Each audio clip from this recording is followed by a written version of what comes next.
Okay, if everyone can move along here, if people could move away from the door and let the 50 people that are outside in.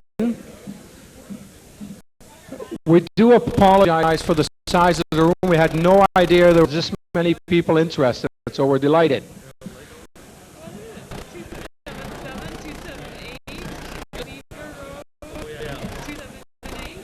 How are we doing there now with the people outside?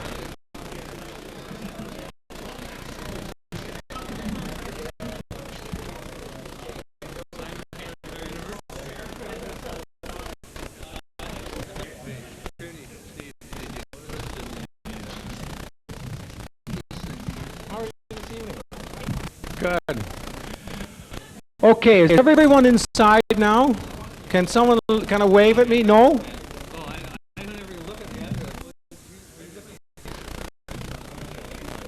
Okay, so I'm going to assume everyone's inside, so I will call this meeting to order, and I'm going to read a piece here to kind of make it all official. How is that in the back now, all right?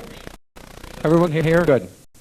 This hearing is held as required under Section 11, brackets 3 of the Agricultural Land Commission Act. The purpose of the hearing is to allow persons a reasonable opportunity to speak on the application and present correspondence to council or to add comments or elaborate upon correspondence that may have already been presented to council concerning the application. The hearing procedure is to hear from the Community Development Department on the purpose of the application, and then to hear from interested persons or property owners regarding the application.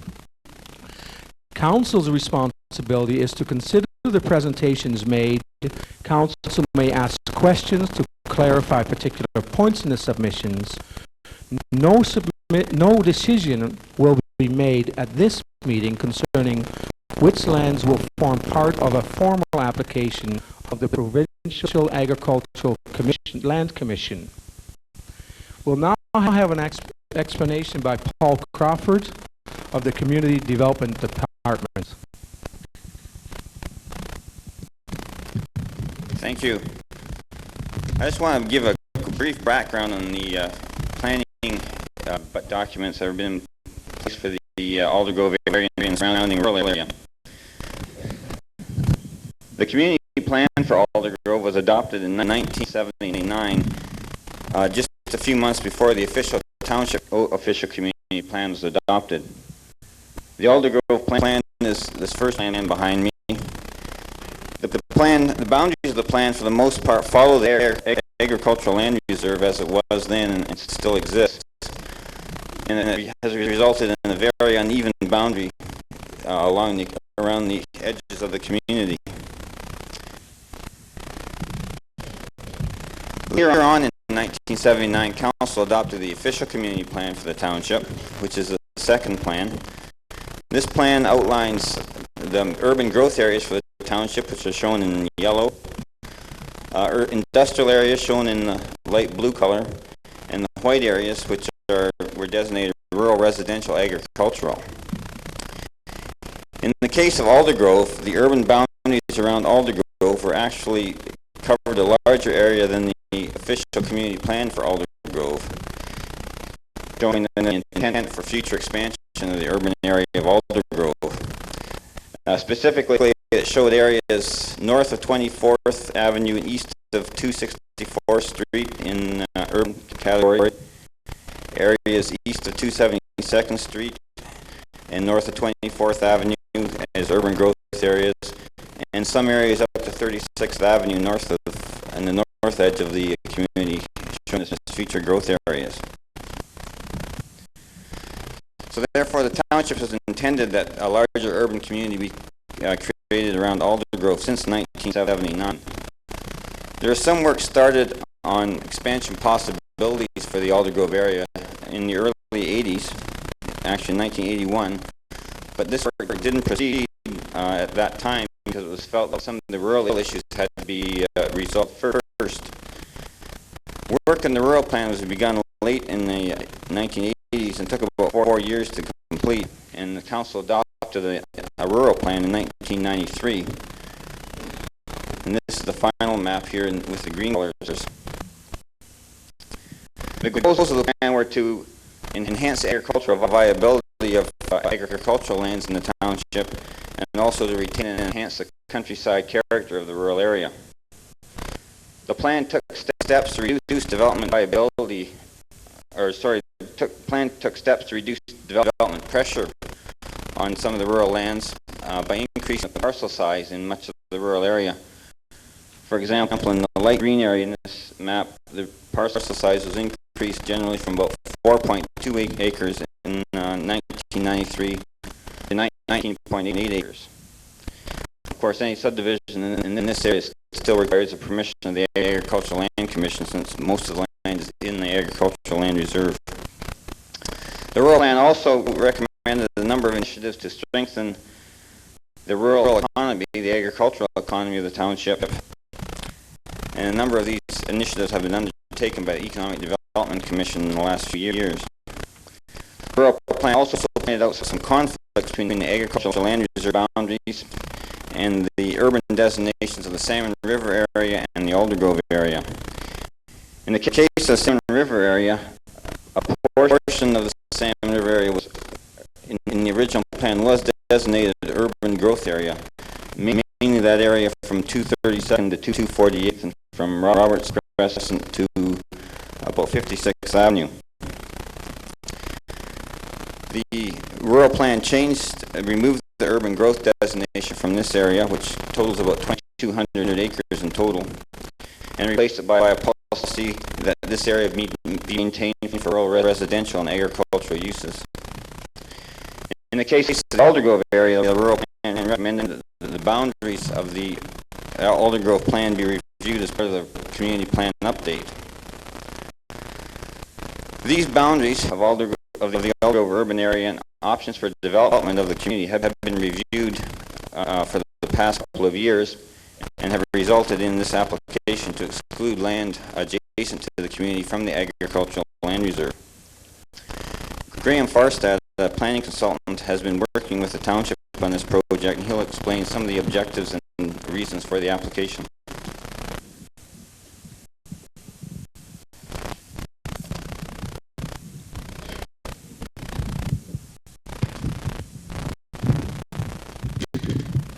Thanks very much, Paul. Your Worship, members of the Council, and interested residents of Aldergrove.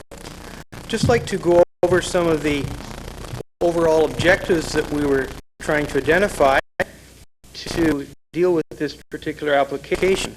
I guess foremost would be the idea of creating a more complete community for Aldergrove, one that reflects the mission statement that Council adopted in the Langley Tomorrow program back in 1991, which is to protect and promote Langley's rural character, its heritage, and also to manage growth in an environmentally and fiscally responsible manner.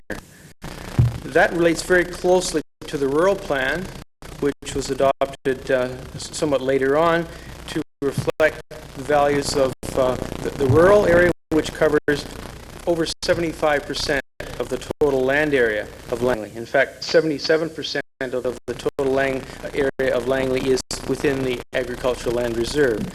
So we're really looking at predominantly rural areas with a series of 7 urban designated areas, of which Aldergrove is really the most isolated, as it is the only one completely surrounded by agricultural land. That puts it in a unique position, and in order to deal with some of the growth issues and as well as to protect cultural values, we've looked at how we can approach this in a comprehensive manner. And we've worked very closely with the Aldergrove Community Enhancement Strategy and the committee on a basis to deal with those types of concerns. But one of the basic problems we've identified is there are a number of obstacles towards achieving some of the objectives that were cited in the overall plan in the Langley Tomorrow program, as well as the rural plan and the Aldergrove OCP. Some of those problems we can just very briefly identify is there is The development potential in the existing urban growth areas in Aldergrove is extremely limited. In fact, a survey done in February of this year indicated there was only 25 vacant in all of Aldergrove. And to look at other potential areas, there was very limited subdivision potential as well. In fact, the total subdivision potential is about 430 lots, mainly in the southeast area, which has been rapidly developing. And there is a long-term potential of some multi-family areas around where the OCP has designated redevelopment possibilities, which could lead to potentially about 300 multifamily units in the long term. There's also an area that's not currently in the OCP, as well as not in the ALR,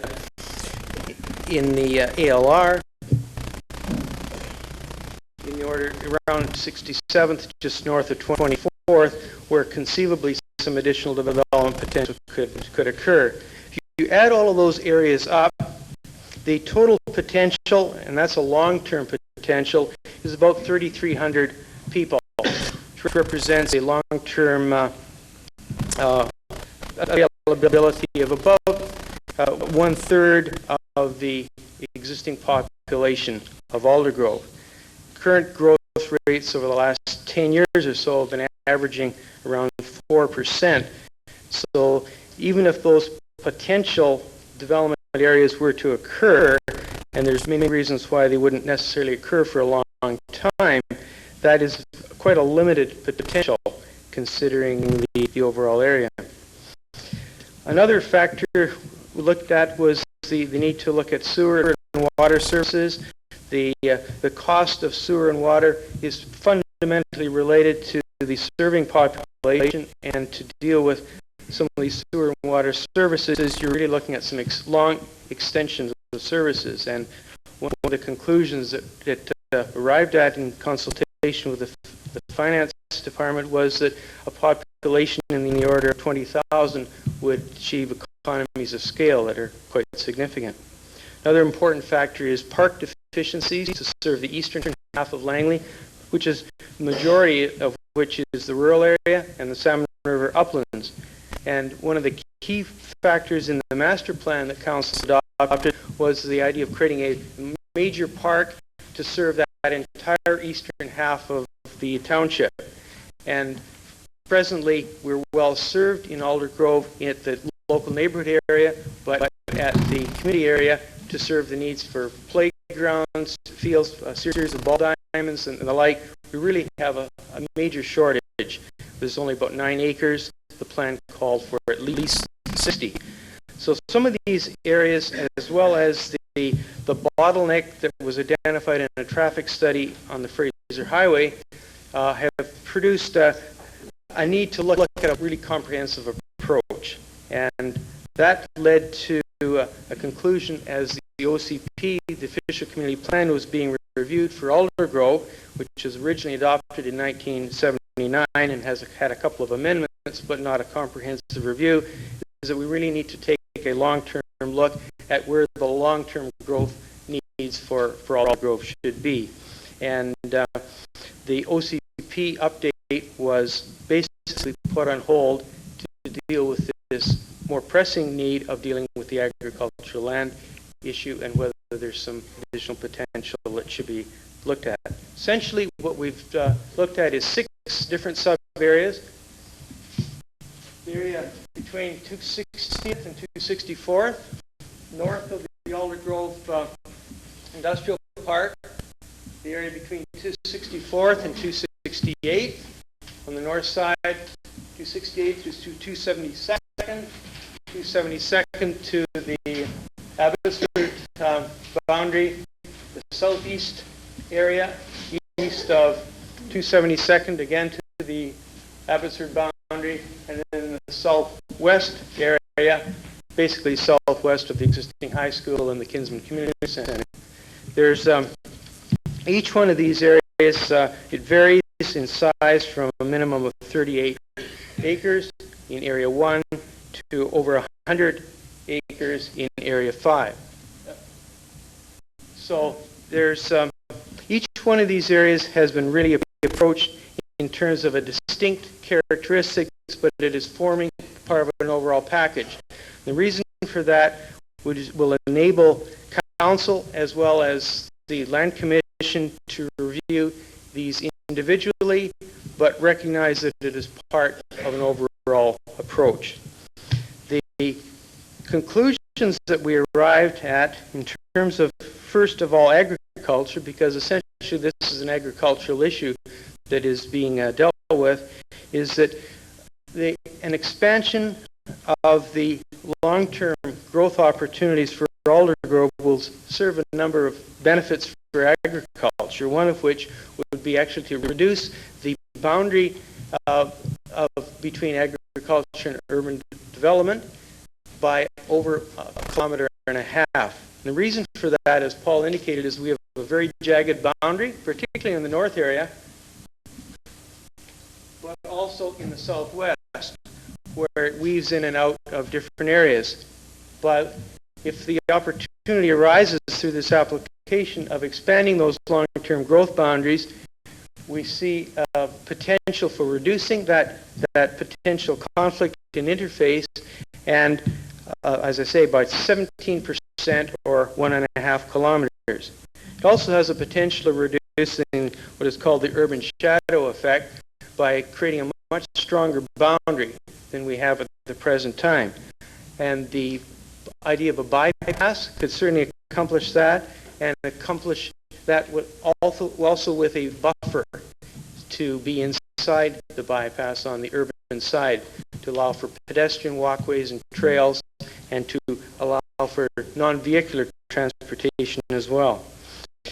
The northern boundary was shown as a bypass, basically to allow for the congestion that's particularly experienced at 272nd to be alleviated.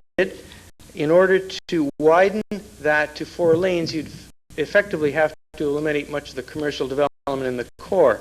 That's a pretty drastic solution, particularly because 45% of the traffic that goes through Aldergrove wants to go beyond rather than stay within Aldergrove. So this would be a means of accomplishing that. Also, in terms of population potential, and I stress this is a long-term concept, it would allow for approximately 7,000 additional residents to be part of the Aldergrove urban area, which would increase the total population, including the existing redevelopment potential, to slightly over 20,000. There's also an area within the district of the city of Abbotsford, which is not in the ALR, and that certainly is another municipality. But this area here of about 85 hectares is not in the ALR, and potentially that could be part of at least the urban area that is serving in this area, and that could conceivably, over the long run, again, have a population of about 3,000. Well, these are hypothetical figures, but they're put forward just to indicate where a long-term potential for population is. It could occur. I think finally, just to point out in terms of the long-term policies that the district has advanced, it really fits in extremely well with the rural plan, which there's no conflict, and also with the Langley OCP as well. The only areas where a minor boundary expansion would occur would be on areas 1 and 2, to the north there, and as well as the growth management strategy. Really, the overall objective that we were looking at is to create the objective of a more sustainable and a more complete community, one in which agriculture will remain an enhanced and vital part. And there's a lot of other aspects to this. Certainly, detailed alignments for roads are things that have to be looked at in greater depth because they have not received any kind of final decision. Their details need to be worked out, but this represents the general thrust to deal with the whole aspect in a comprehensive way, with agriculture being in the forefront. And we'd be pleased to answer any details more than this, but this sort of provides a general summary. Thank you so much, Graham. Thanks very much, Your Worship. Thank you, Graham. Review for options for Aldergrove's review of growth options for Aldergrove has been going on for the last couple of years in consultation with the Aldergrove Revitalization Committee. A year ago, there were 2 open houses held in this hall, which were attended by about 320 people. 196 questionnaires were returned as a result of those open houses, and the results were strongly in favor of this proposal.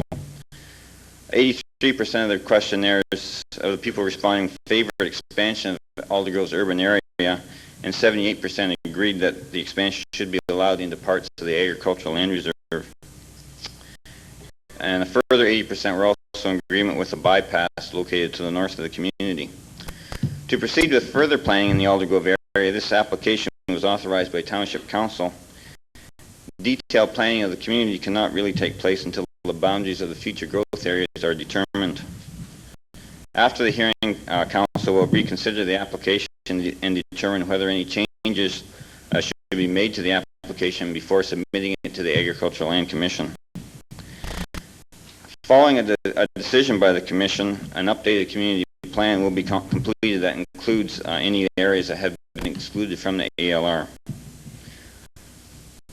As a result of this process, a number of submissions have already been submitted, and more will be submitted, I expect. Of note, there are 2 submissions from government to other government bodies. One is a letter from the Minister of Highways dated May 9th, which says, in part, this ministry supports the alignment in principle, referring to the alignment of the Aldergrove Bypass.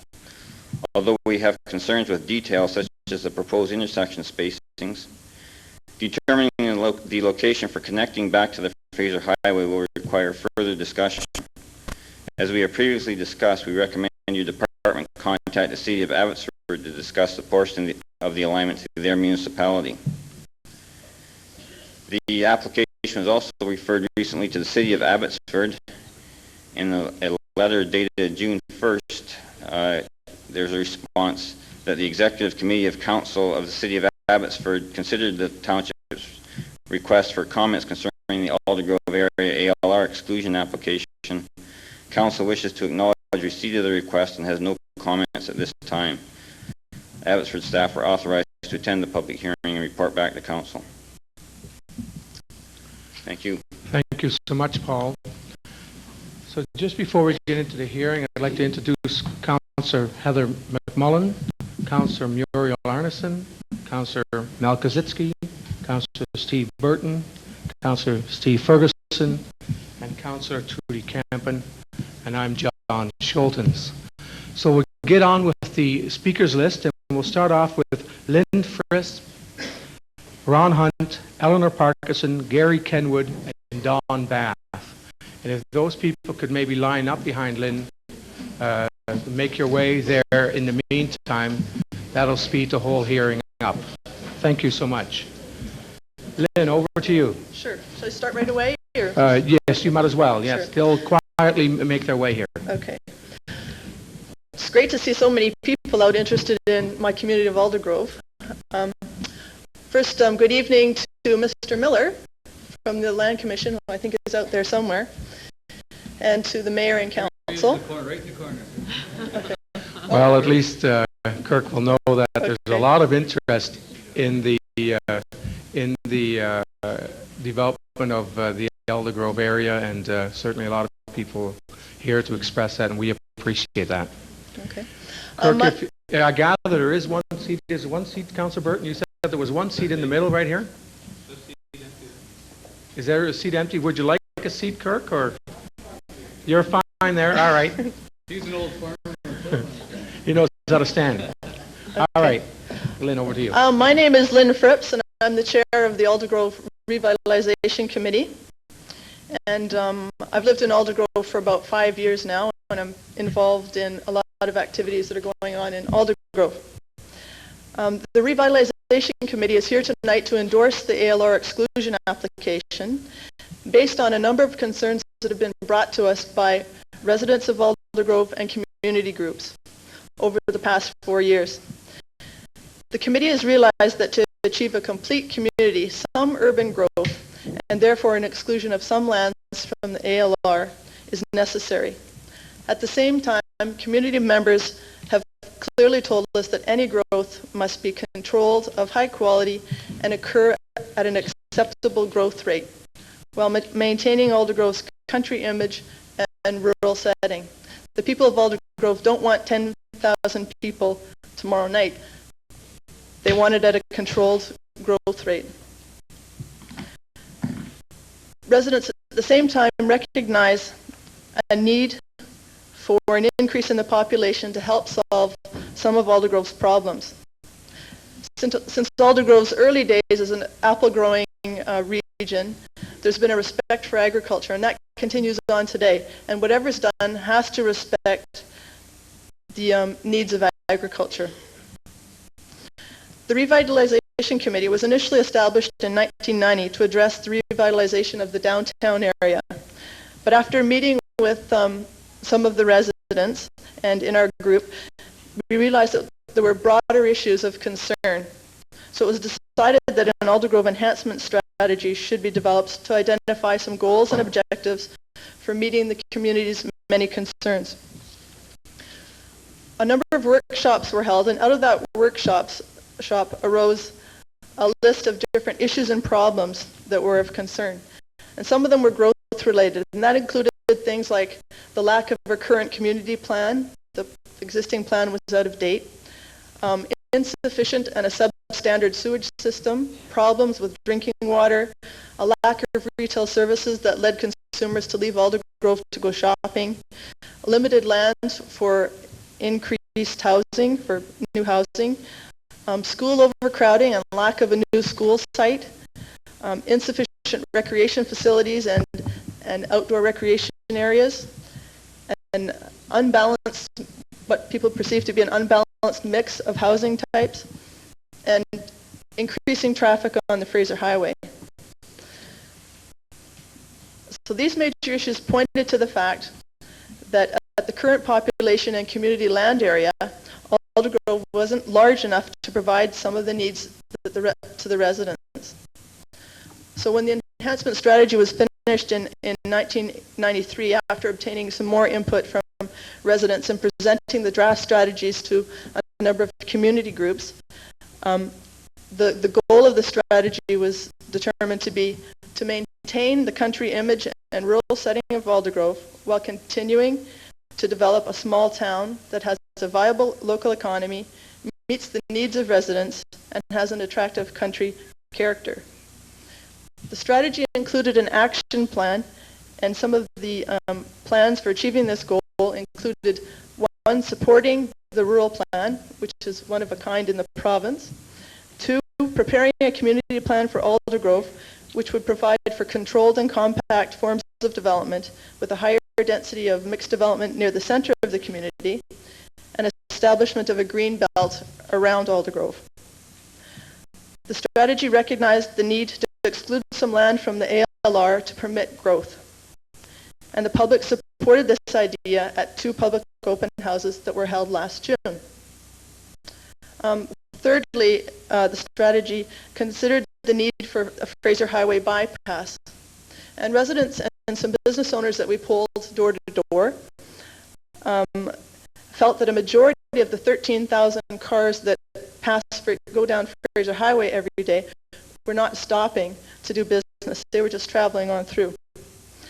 And it was expected that this would only get worse, and it was considered a solution to create a bypass that would allow traffic to slow down in the downtown area of Aldergrove, increase pedestrian friendliness of the area, and allow for easier parking. At the same time, a bypass would provide the strong boundary between the agricultural area and the urban area. In addition to this, the action plan also requires that we look into the possibility of improving transit to the community, promoting and developing the agricultural industry, and investigating the potential of a farmers market in Aldergrove. The Aldergrove Revitalization Committee continues to work on these and other projects. And the committee supports the protection of the rural area and promotion of the agricultural economy, but feels that the needs of the community and additional urban growth is also vitally important. The proposed expansion would make Aldergrove a more complete and viable community and will result in a better interface between the urban area and the agricultural area. The committee feels that development of a complete community and protection of the agricultural area can be accomplished in a complementary manner.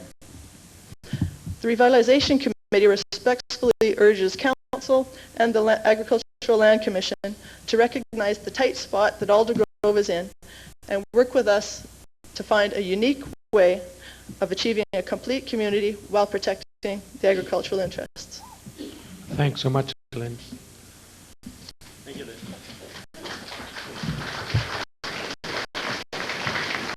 Mayor, Mr. Ron Hunt. Mayor, Councilman, and our honored guests, and a lot of Aldergrove supporters by the look of it tonight. I'm a local certified general accountant. I'm also director of the Langley Chamber of Commerce, and I'm involved with Aldergrove through the Rotary Club, the Aldergrove Revitalization Committee, and tonight I'm here on behalf of the Economic Development Commission, which I'm also do some work with. And on behalf of the latter, I'm not here to support nor to object to the exclusion. I did want to make a comment regarding agricultural implications. The Township Council adopted the rural plan in 1993. The plan took 4 years to complete with a lot of involvement by the Economic Development Commission as well as other citizens. The plan supports the 1989 Economic Development Strategy, which targets agriculture as a potential growth sector. The plan includes a chapter on providing direction to economic development in the rural area.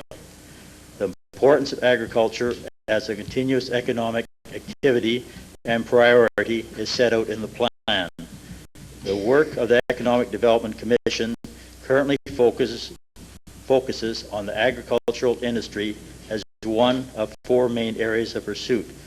Examples of this focus are the Farm Fresh Guide. It's now in its 4th year and it's the biggest and best edition yet. The Horse Industry Directory, and as given this today is an evidence of a full-page ad in the Sun on equestrian events. So we're getting the word out about Aldergroves around and Langley, and this work is ongoing and shows the township's commitment to the agricultural industry. Council is to be commended on its adoption of the rural plan, and this is especially in light of a public hearing of more than 500 people that were mainly opposed because subdivision potential was removed from their properties. It is important for the Land Commission to recognize that Township Council must deal with a wide variety of community components. For this reason, the rural plan not only deals with agriculture, but also the environment, lifestyle, recreation, and other values of maintaining a large part of the township as rural. The plan is put together in such a way as to build a symbolic relationship of the various parts of what makes up the rural area. In the same way, urban and rural areas must be managed in such a way that both are viable. The rural plan allows for the expansion of Aldergrove urban community because it was recognized that viability of our urban components can and must fit into the overall goal of a balanced, dynamic, complete communities, both rural and urban. Now, Council, with adoption of the rural plan, has changed its earlier urban growth strategy by removing the former urban designation from the Salmon River uplands in favor of building Aldergrove into a complete community. While the Aldergrove expansion does remove land from the Agricultural Land Reserve, the Land Commission should be asked to look at the township's overall growth management actions and plans and proven record of support for agriculture as an industry that is here to stay in Langley. Overall, there will be no net loss to agriculture given the Township of Langley's commitment to that economic sector. And I'd also like to mention I had a few phone calls today from my chamber hat from people expressing that, of local business expressing that they support the bypass, they support the exclusion, but they said they're a little bit too nervous to come here and talk to the group tonight. So I'd like to pass their comments on. Thank you. Thank you, Ron.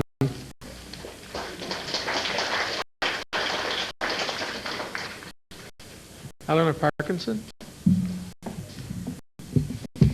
Good evening, Mr. Mayor, councillors, ladies and gentlemen.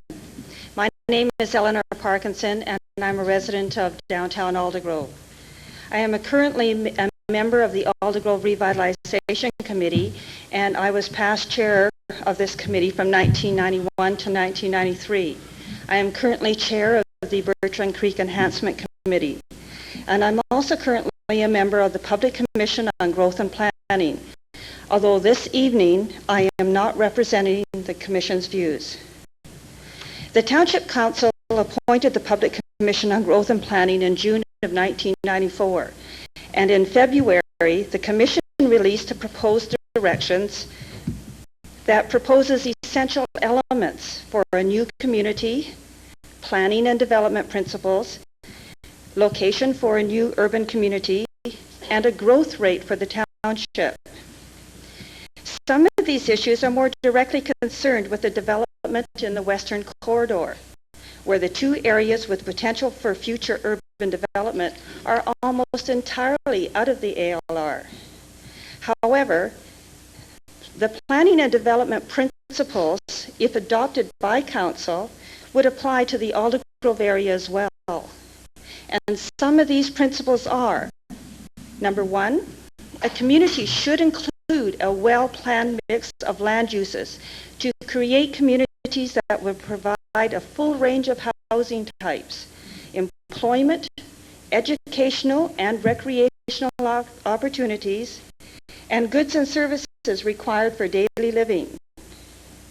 A community should also include a mix of housing types, including single-family lots, duplexes, townhouses and apartments, a variety of tenures, rental, strata title, and fee simple, and also mixed forms such as rental suites.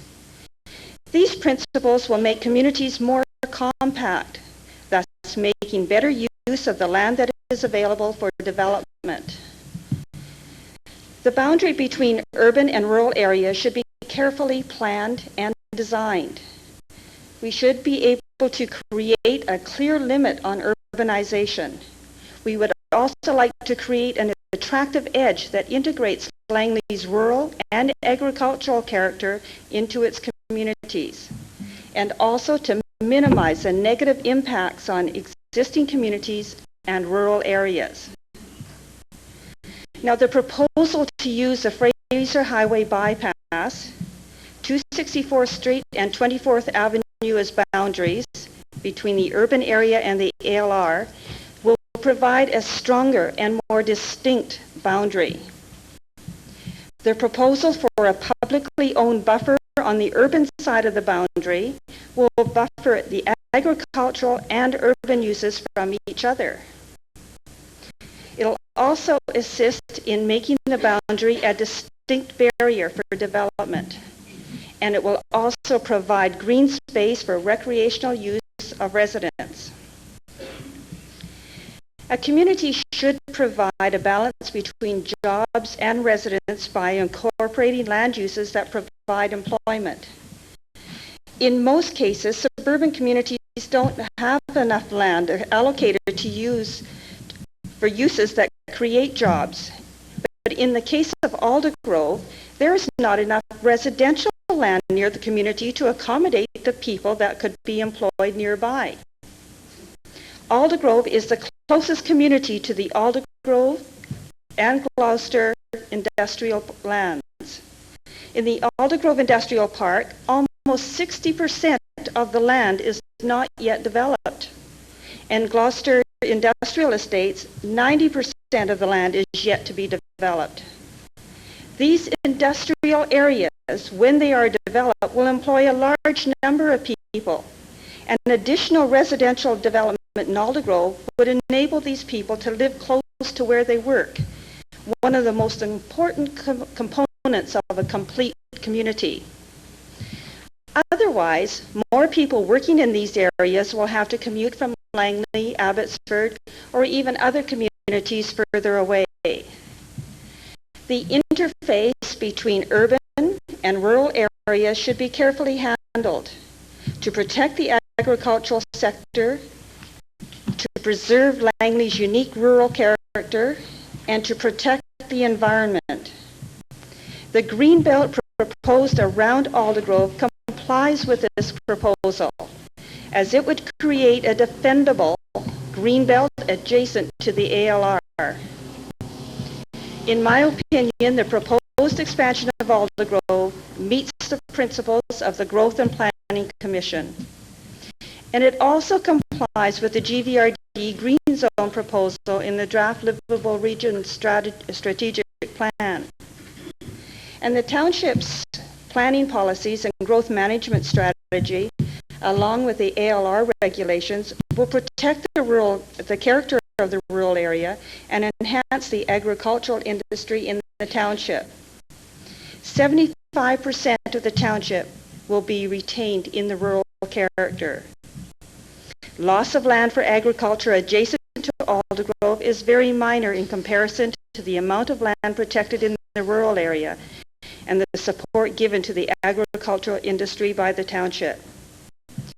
The township must also consider the needs of its urban components. The expansion of the Aldergrove community will provide the opportunity to complete development of an urban area in a manner that will fit with the rural area for the long term. Thank you, Mayor and Councillors, for your consideration. Thank you, Eleanor. Mr. Gary Kenwood.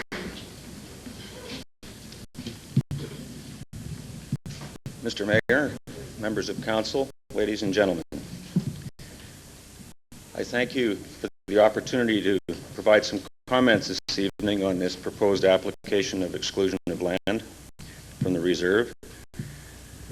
And as a note of background to the comments that I wish to make, I have been a resident of this community involved in the agricultural industry for some 15 years.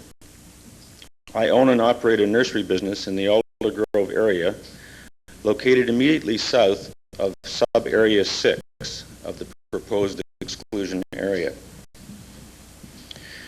I should also note that as an agricultural operator in the community, there are certainly negatives to the prospect of urban development immediately adjacent to an active nursery operation. And I speak of the inevitable urban-rural interface conflicts that will arise. However, my tenure as a member and past president of the Chamber of Commerce in this community, and my involvement in service clubs and other community activities has clearly demonstrated an urgent need to strengthen Aldergrove and make it a more complete community. This need, in my opinion, far outweighs the negatives that I spoke of earlier. I believe the proposed expansion application attempts to address a number of weaknesses in the present Aldergrove community. The present population of Aldergrove is insufficient to allow the building of a complete community. An eventual doubling of the population, as has been suggested, would allow a cost-effective provision for a full range of services and facilities, such as parkland, recreation facilities, and improved public transportation. The provision of a larger local market and an eventual bypass highway will assist considerably in revitalizing the downtown business area and ultimately the entire community, including the agricultural community. As a former commissioner on the Langley Economic Development Commission, I was a member of the Agricultural Subcommittee, which had considerable involvement in the preparation and development of the rural plan. Naturally, I am pleased that the Township Council adopted the rural plan, which placed a very real priority on the agricultural industry. This plan was, I believe, the first in the province, was and is, the first in the province to consider an agricultural area in its entirety, from a rural rather than an urban point of view. As a result, the township has been and is increasingly active in supporting and promoting the long-term viability of agriculture in the municipality. Township Council is faced with the need to balance a number of competing demands. Planning to accommodate the majority of urban growth in the township western corridor attempts to protect the rural area and the agricultural lands in the municipality. However, the Aldergrove area, far removed from the western corridor of the township, has the potential to fulfill a valuable support role for Langley's agricultural industry. With expansion, it is possible to achieve that vital, healthy, and supportive community without which I don't think agriculture can be truly progressive. In summary, I would urge Council and the Agricultural Land Commission to view this exclusion application not as a liability to agriculture, but rather as an enhancement to agricultural viability and protection of the character of the rural area. It will provide a better relationship between rural and agricultural lands in the Aldergrove area and the development of a more complete and vibrant agricultural community. Thank you very much. Thank you so much, Gary. Don Bath.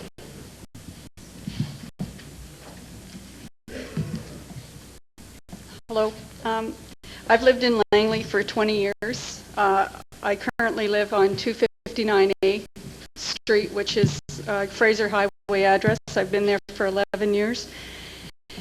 It's our home. It's my children's home, and I really am objecting to the bypass cutting through the front of my home and through my neighbor's house with no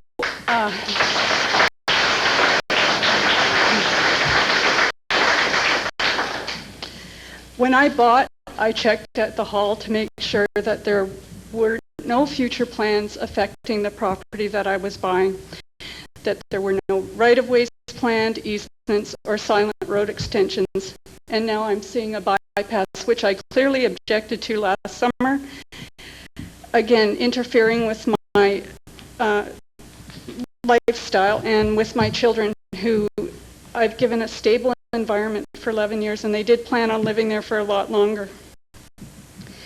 I don't believe anybody has come out to check our properties where this part here, this is my property here, and this is my neighbor's, and Birchman Creek runs right through there, right along where the bypass is. There's fry in that creek. At one time there were deer, and the deer have just come back in the last couple of years. And all I can see with this bypass, I'm not objecting to it per se, but I'm objecting to where it is. There's other areas for the bypass. You could go south of Aldergrove through gravel lands, which are good for nothing other than making some people rich. You could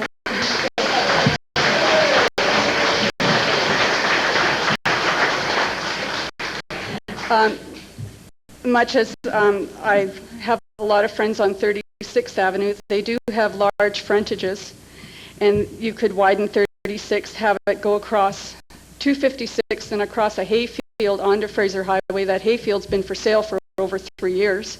It would interfere with very few residents. And also where this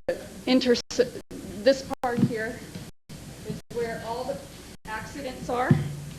I've been attending 2 in the last 2 months, and that's in the dip of Fraser Highway, and I can't see where an increase in traffic there would do anyone any good. The bypass should go past 256. I'm not pleased with the proposal, and I'll fight it. Thank you. Thank you, Don.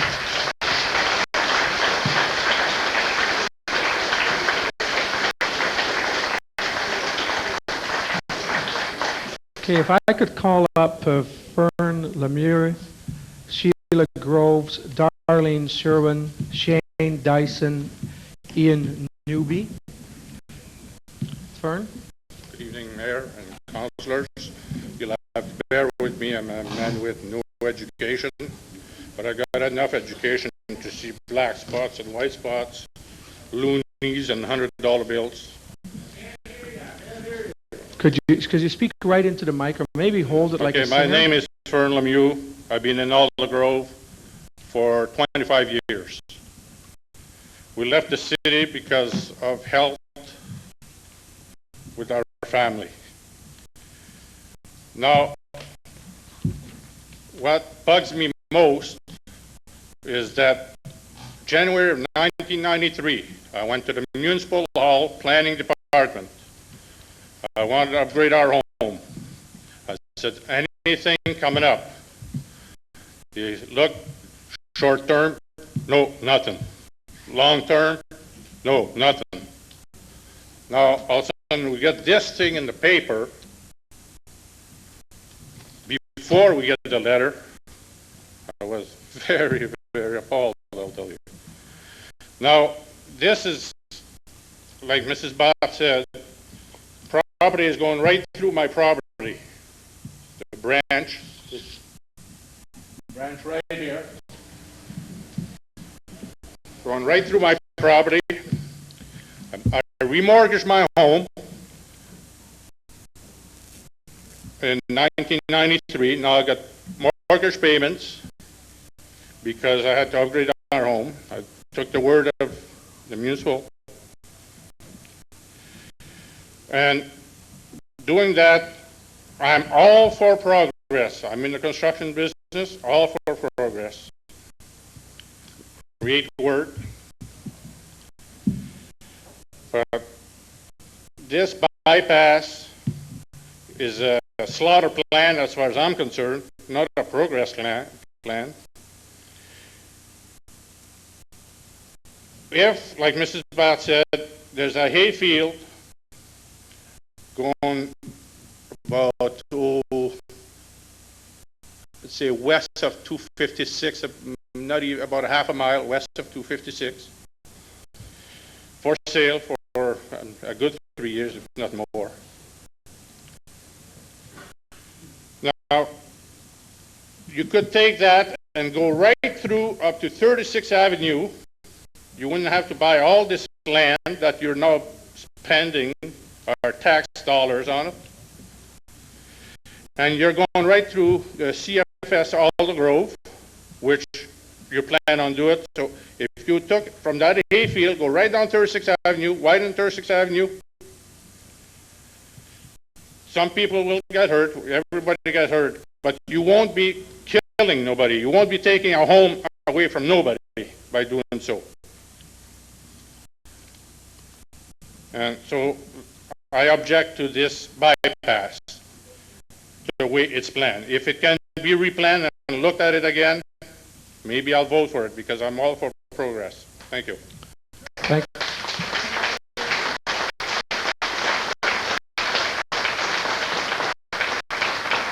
Thank you, Fern. Sheila? Good evening, Mr. Mayor, council members. I would first like to thank the Township Council for the opportunity to speak at this hearing on the proposed application to the Agricultural Land Commission. I am, after all, a resident of the city of Abbotsford, and it is very clear by the content of this application that no consideration has been given to the impact of this plan on the residents that live adjacent to the border between Langley and Abbotsford. In fact, there is evidence to suggest there is some questionable business being conducted in relationship to this application. I arrived home last Tuesday evening after work, 1 week ago tonight, to find this notice in my mailbox. The first call that I placed Wednesday morning was to my mayor. The result of that call was very interesting.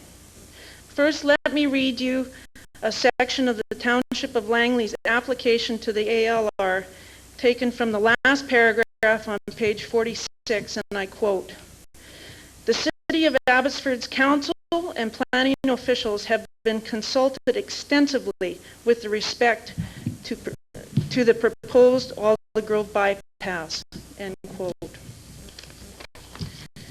The mayor of Abbotsford had only just read about the proposal in the local newspaper. The council of the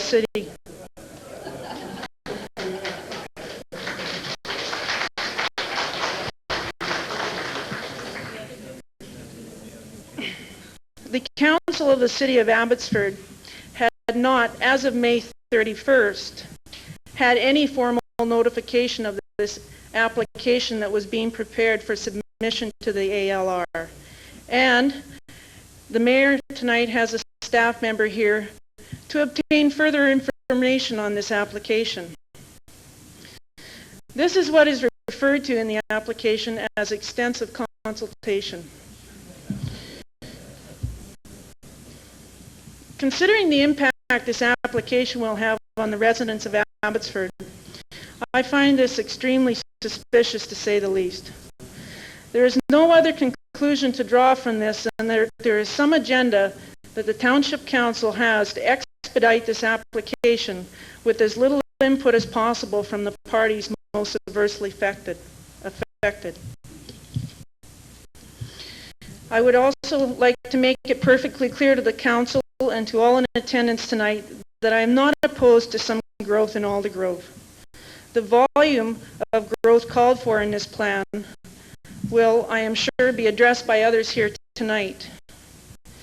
As a member of this community, I do not wish to see another urban sprawl at the cost of our rural lifestyle. However, my primary objection is to the fact that the inclusion of this bypass is completely inappropriate to the application to the ALR, for the simple reason that it is irrelevant to the application. The bypass is a provincial government issue and belongs to the Ministry of Transportation and Highways. At least that is what I was told by Ms. Jennifer Crilly when I spoke to her on the phone. Ms. Crilly informed me that the province has the construction of this bypass in their future plans. However, the Ministry of Transportation and Highways has no interest in undertaking the construction of this bypass. It is, in their words, strictly a municipal initiative. In fact, when I contacted the senior planning technician for the South Coast region of the ministry, Mr. Glenn Callender, I asked if his ministry would have a representative here tonight to answer some of our concerns about this planned bypass. He advised me that there would be no representative from the ministry tonight. I asked him why. He stated that his regional director, Mr. Joe Jensen, had advised that because this is strictly a municipal initiative, they are not to attend the public meeting. Mr. Callender went on to explain that the ministry has been presented with a conceptual plan of this bypass by the township, and that the role that the ministry would play would be to assume the bypass when and if constructed as a provincial highway. The current sections of Fraser Highway will be under the jurisdiction of the respective municipalities after that, Langley and Abbotsford. The ministry has no plans to construct a bypass around Aldergrove. Who then will pay for the bypass construction? The taxpayers of the township, I would presume.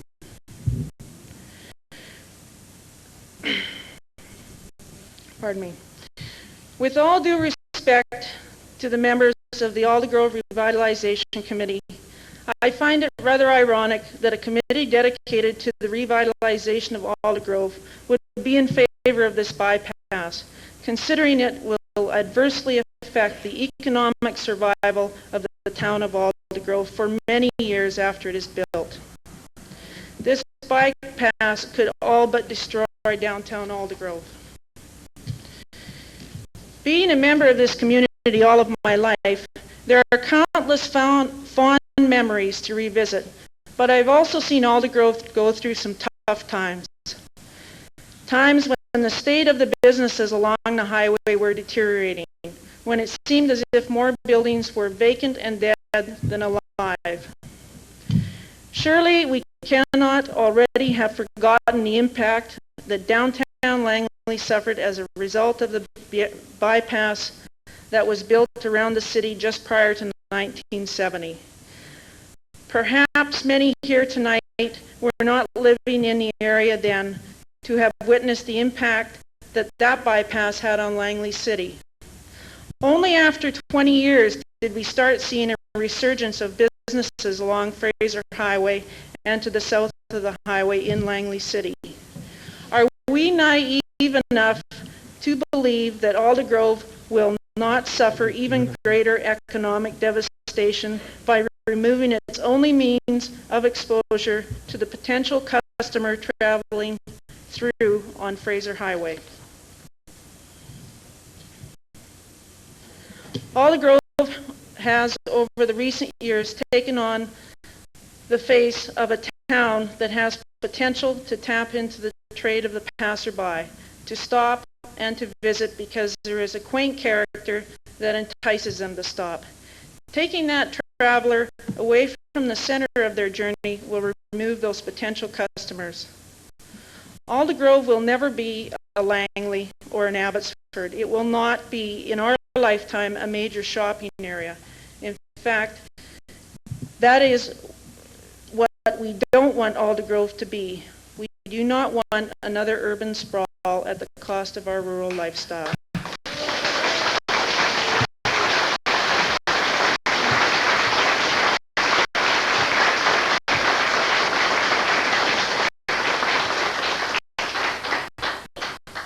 We want Aldergrove to maintain its quaintness. That will draw the people, that will draw the unique businesses.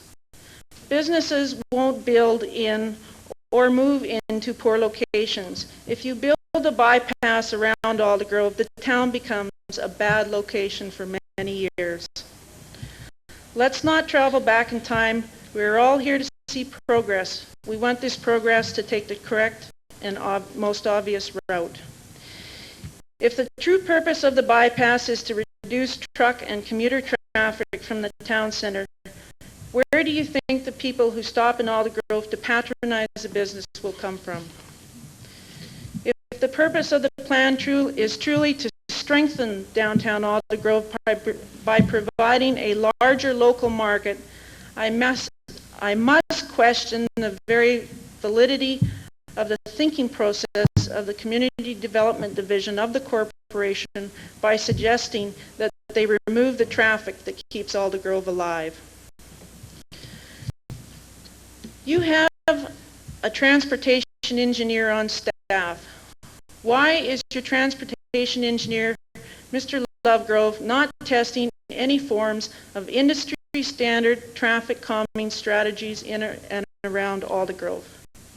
If the speed of the traffic and the trucks traveling through the town are a problem, why aren't we seeing traffic calming strategies being implemented? It is the responsibility of your engineer to address these issues. It is council's responsibility to liaise with the RCMP to enforce the speed limits in and around Aldergrove. 16th Avenue is a designated truck route. As the application states, there is, I quote, significant volume of truck traffic for aggregate transportation for construction. That's gravel trucks in layperson's terms, originating in southwest Abbotsford and southeast Langley. Force those trucks to use 16th Avenue on their way to other areas in the valley. Make the Fraser Highway and the downtown center truck unfriendly, so the drivers have to obey the speed limit through the town center, and they will be happy to take alternate routes to their destination. If they can highball through town without much chance of a speeding ticket, they will continue to do so. After all, the more trips they make, the more tonnage they haul, the more money earned. The most important element of these traffic calming strategies is to commit to them as a council. Reduce the speed limits, divert the truck traffic onto already established truck routes, and once these strategies are in place, enforce them.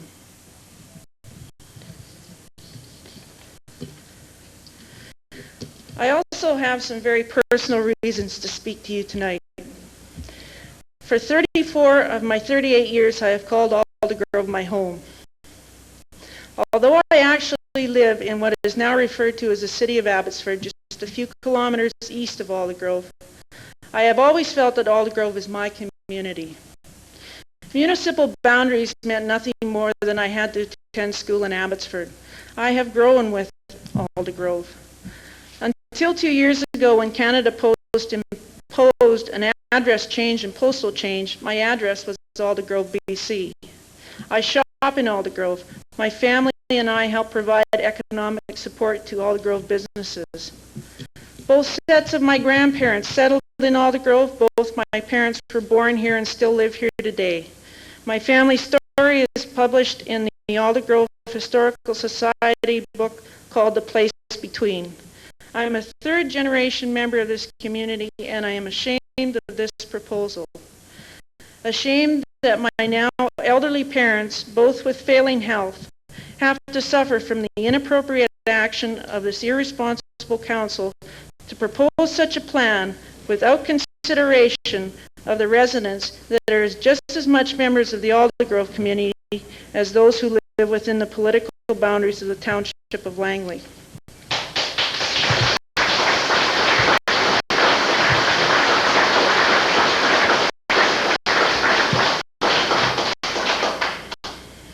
These pioneers have given their life to the area.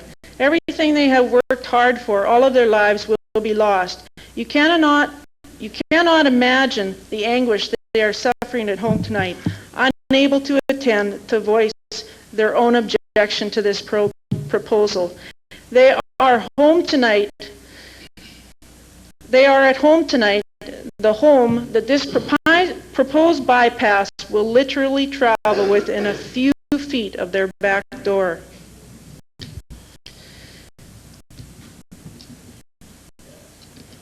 All of this is because a consultant wrote a report to you in March 1991, and I quote, "Although the corridor for the bypass is relatively undeveloped at the present time, it is inevitable that such will not be the case for any extended period of time due to the rapid development that is occurring in the Aldergrove area. It is therefore highly recommended that steps be taken immediately to identify and reserve a right-of-way for the roadway. Such action will not only reduce the cost of acquiring the right-of-way in the future, but will also minimize disruption to the community." End quote. Such action will not only reduce the cost. And that, ladies and gentlemen, is the true motive for this council to have this bypass accepted by the provincial government as part of the ALR application, so they can essentially freeze the future value of all the properties affected by the construction of the bypass. After all, who is going to buy a piece of property from you if there is an official time, that at some time an official plan, that at some time in the future there will be a 4-lane highway running through the middle of it, or beside it, or behind it? Thank you. Thank you, Sheila.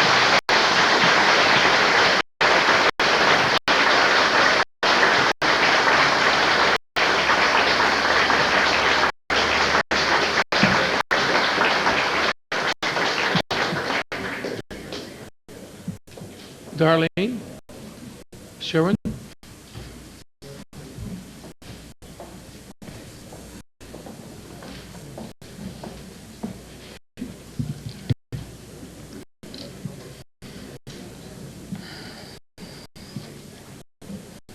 I'd like to wish a good evening to Mayor Schultens and the council and to all my Aldergrove neighbors.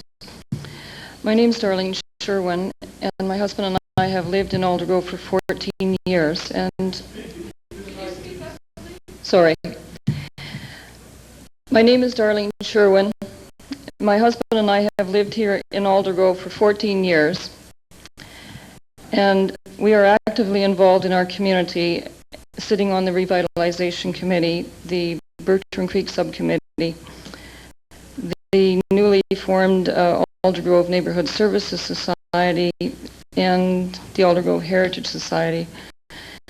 And I am also active in our school's PAC. I work here and I shop here, and I try to promote my community as much as possible at every turn. The community plan for Aldergrove speaks of the idea of a complete community, and this is important in the case of Aldergrove. And of course, complete community can mean different things to different people. From my point of view, one of the key elements missing in Aldergrove to make it a more complete community is the lack of a fully fledged community park. The township's Langley Tomorrow surveys show very clearly that sports fields and additional parkland are a priority to Aldergrove residents. In fact, the need for sports fields and play fields come out as a much higher priority to Aldergrove residents than residents elsewhere in the township. Under the township's park and recreation master plan, each community should have a single large park for organized sports and passive activities, preferably adjacent to a secondary school. A community park would typically include outdoor sports fields, tennis courts, a fitness trail, play area for children, passive park area, and facilities such as washrooms, dressing rooms, a concession, and picnic shelters.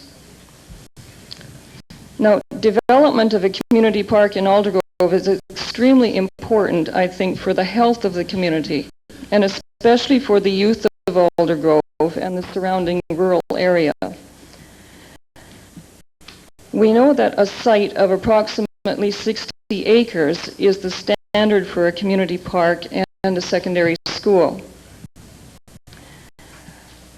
There is such a site by the Kinsman Community Center and Aldergrove Secondary School that is the logical site, I think, for such a park. And the start of a community park exists in this area. Presently, there is no other site in Aldergrove that is out of the ALR that is available for this scale of facility.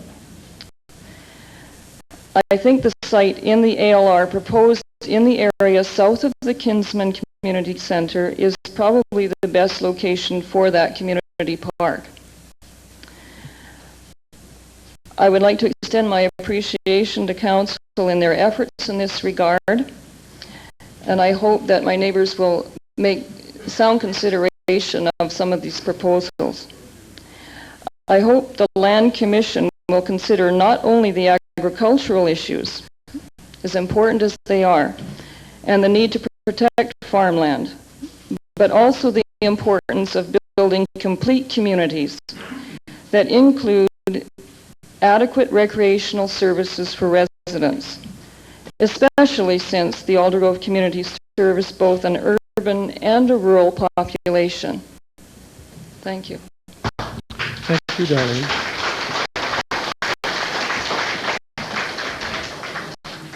Shane Dyson.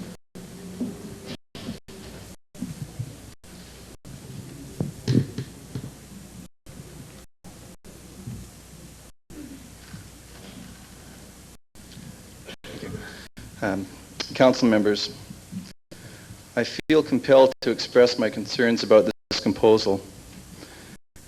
Do the residents of Aldergrove know that this public hearing is about doubling our population from 10 to 20,000 people? And do people really know what impact that will have?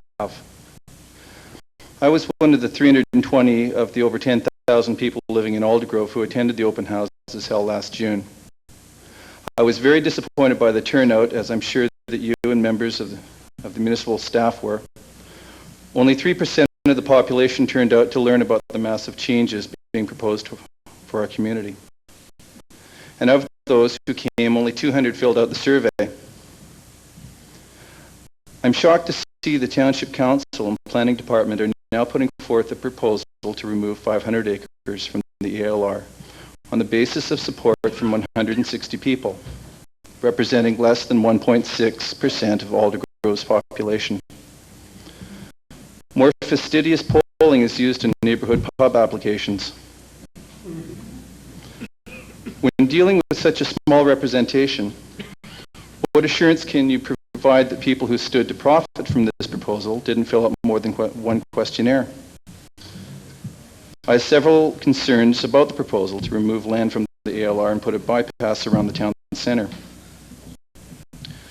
The reason given for this proposal is to increase the population of Aldergrove to 20,000. Do the citizens really want to double the population? I'm astounded to see a member of staff quoted by saying that the development of 500 acres is, quote, is not a real estate venture. Who will benefit from this besides the property owners, developers, and people looking for a way to escape the congestion from other lower mainland centers? What impact will this have on the quality of life around Aldergrove? And how does a bypass and dense housing development fit with the Aldergrove Revitalization Committee's goal to maintain the country image and rural setting of Aldergrove, while continuing to develop a small town that has a local viable economy and that meets the needs of residents and has an attractive country character? How does removing 800 or 500 acres of agricultural land for development maintain the country image? How does the construction of a bypass designed to draw cars away from the traditional business core help local business people? How will encouraging competition from chain stores, who will surely follow the crowds of people, make our local businesses more viable? And what impact will this development have on the environment? The May 24th edition of the Aldergrove Star includes information about this public hearing and a headline in the newspaper saying, "Is the Fraser really dying?" The article begins, and I quote, "Population growth is driving development even deeper into the lower Fraser Valley, gobbling up prime farmland and destroying salmon streams. Groundwater contamination is now also a big question. Growth in traffic is a big contributor to air pollution throughout the valley. What hope do our kids have for a clean, green future when the Fraser Valley, Greater Vancouver population is expected to almost double in the next 25 years?" And that's the end of quote on that one. We know that we have a serious problem with air quality in this area. My children, while at school last year, were prevented from playing outside twice because of the pollution hazards. Building this bypass only acknowledges that we've given up in our attempts to find alternatives to our reliance on cars. And of course, with the population explosion expected in the lower mainland, is it foolish to pave over agricultural land? Can we rely on California and other foreign markets facing the same development pressures to meet our food requirements? I strongly urge Council to put aside this proposal, at least until the issues of the environmental impact and the residents' quality of life are addressed. If not, I believe you have a civic responsibility to put this proposal to a referendum.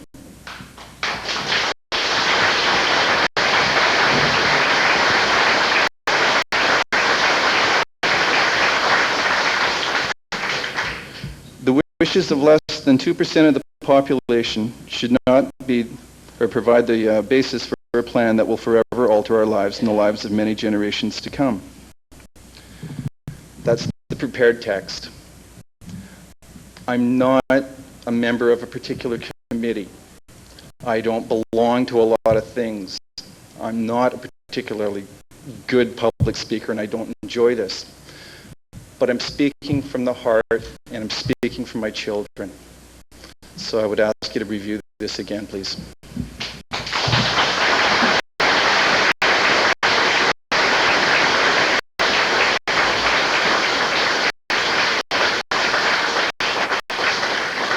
Thank you, Shane.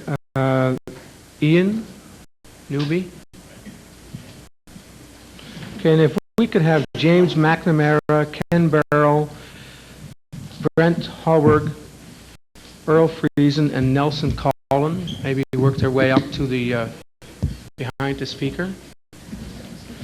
Go ahead, Ian. Mr. Mayor, members of council, ladies and gentlemen, I don't have a prepared text, so this necessarily will be brief because I'm not very good at thinking on my feet. However, I'm here tonight to speak in support of the redevelopment proposal, simply because a lot of thought and planning obviously has gone into this, and I'm a relatively newcomer to Aldergrove. I've been here on 262nd for 5 years, and since then I have seen the Fraser Highway, develop almost to gridlock. Sometimes now it takes me 10 minutes to get out of 262nd onto the Fraser Highway, and the day that I phoned the Langley Hall to say that I wished to come and speak tonight, I came down shopping in downtown Aldergrove, and a gravel truck hit a car right on the corner of 272nd and Fraser Highway. It's only going to get worse as the population grows in the Fraser Valley. The traffic on this Fraser Highway is going to double and treble, and the highway through Aldergrove isn't going to take it anymore. There'll be increasing accidents, increasing gridlock, and the only way to get the trucks and the commercial traffic and the people who are commuting back and forth is to get them off on a bypass. Development is going to come, whether those of us who live here like it or not. I've gone from living on a quiet street to having a trucking operation and a mobile home operation right along my property line. I didn't know they were going to go in there when I bought the place, but we have to face facts that we have a choice of either planned, controlled development or the type of development that I've seen in California and even in Surrey, where when it happens, it's going to overwhelm us. I think we should leave the development in the hands of the planners and let them get on with their job.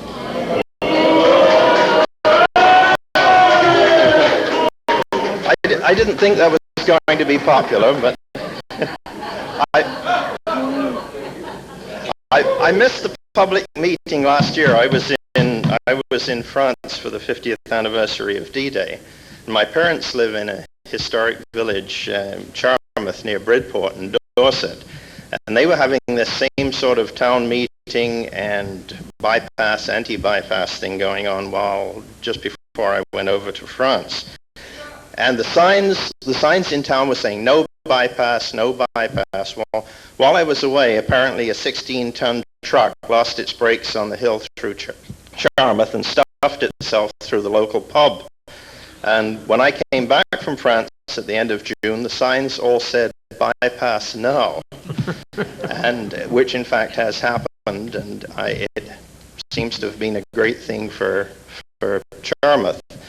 I think that this bypass and this controlled development will be a good thing for Aldergrove. Thank you.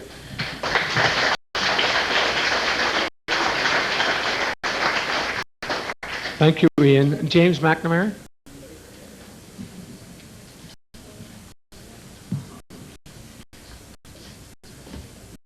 Hello, everybody. I'm a community development worker with the Ministry of Social Services here in Aldergrove. you may or may not be happy to know that I'm not going to talk about the bypass. I'm going to speak with respect to social and family services in Aldergrove. And a lot of this information comes from a proposal that was prepared to get funding for an Aldergrove neighborhood center.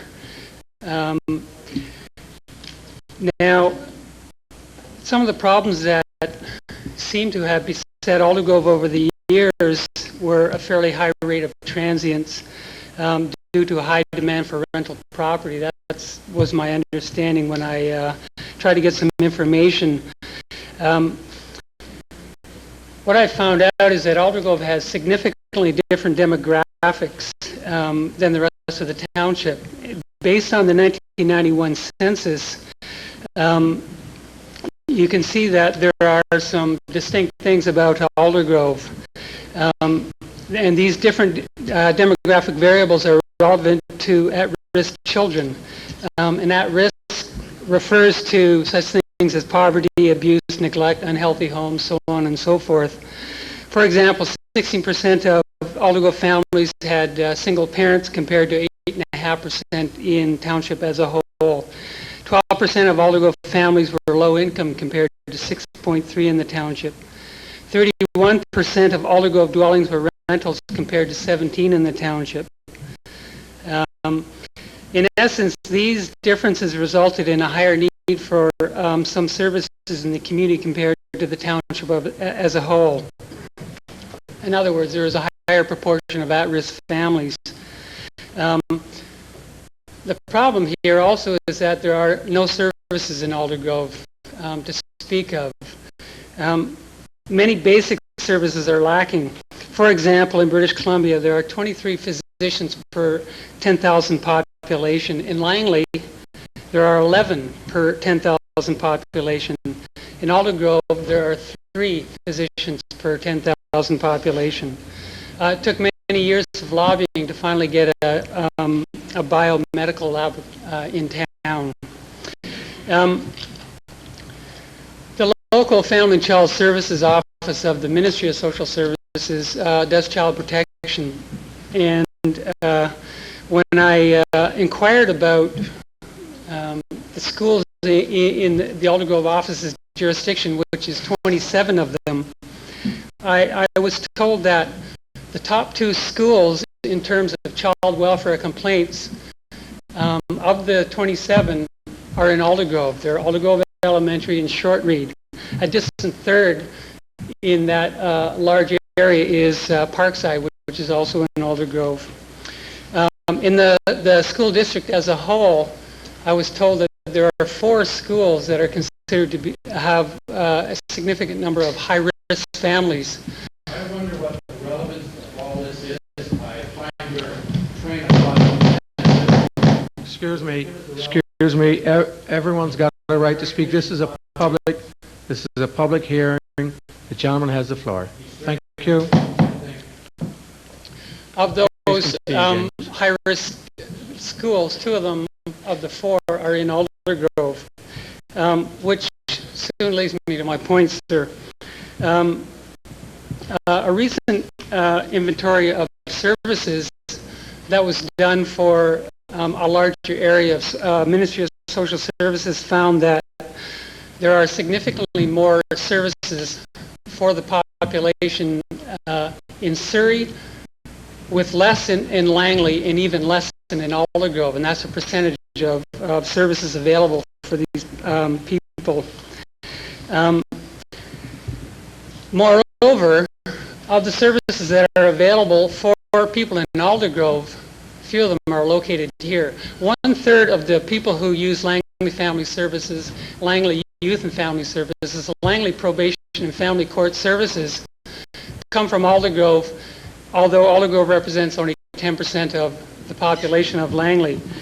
The point here is that in additional growth in Aldergrove will better help support existing services and will create perhaps more demand to be able to upgrade additional services as they are needed. Additional growth should also assist in attaining a more balanced demographic mix within the community and also help in removing some of the stigmas attached with Aldergrove. Not regarding any of the other objections to having this change in the community, I'm just speaking on behalf of the notion that an increased population would support better services for families and children. Thank you. Thank you, James.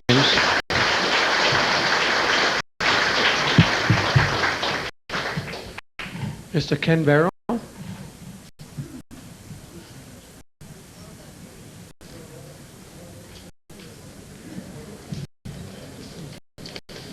I'll be brief. You'll like that. My name's Ken Barrow. I'm a local... Could you, maybe if everyone could grab the mic and hold it like a singer? Sure. You know, we'll do karaoke tonight. I don't sing though, John. No, and please don't, but I think... I've heard Ken sing, believe you me. But that way people in the back can hear. And if you can't hear it, Andy, could you maybe just hold your hand near your ear or something and let me know? Thanks. My name is Ken Barrow. I am a local businessman and a realtor, and I've lived in Aldergrove for 17 years. I've been involved in the Chamber of Commerce and Service Organization since I've arrived. And I know from talking to other people and being involved in these organizations that there's a lot of feeling in the community that Aldergrove's the poor cousin and that we don't have a lot of the services because of the distances to the other areas of the urban community. And we do not have the same levels of service such as public transportation, park development, and traffic is quite a concern. Anybody try walking across the Fraser Highway lately? People have been asking for a review of the Aldergrove Community Plan for quite a few years now, and I know that they're frustrated with the time it's taken, but they appreciate that public input is needed and it does take time. We're pleased with Council that they're treating the planned update as a priority. In particular, the local park expansion and planning for the needed future bypass, I feel that it's needed, is certainly important. There's, like I said, a lot of traffic out there. By making an Aldergrove complete community with economic viability, it'll be both good for businesses and provide community services. It can much better serve the surrounding rural and agricultural areas. And I hope that the Land Commission's review of this exclusion application takes into account that the township's initiatives do support the agriculture through the rural plan. And the Land Commission also should consider that the GVRD's planning goals for the preservation of the green zone do make complete communities. Langley's planning is, in that regard, it fits closely with the regional goals, and I think they're doing a good job. Thank you very much, Mayor and Council.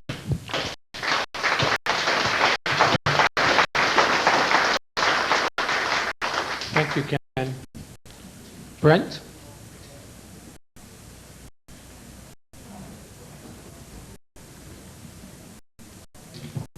Good evening, Mayor and Council, ladies and gentlemen. My name is Brent Holweg, and I live at 2693 274A Street in Aldergrove.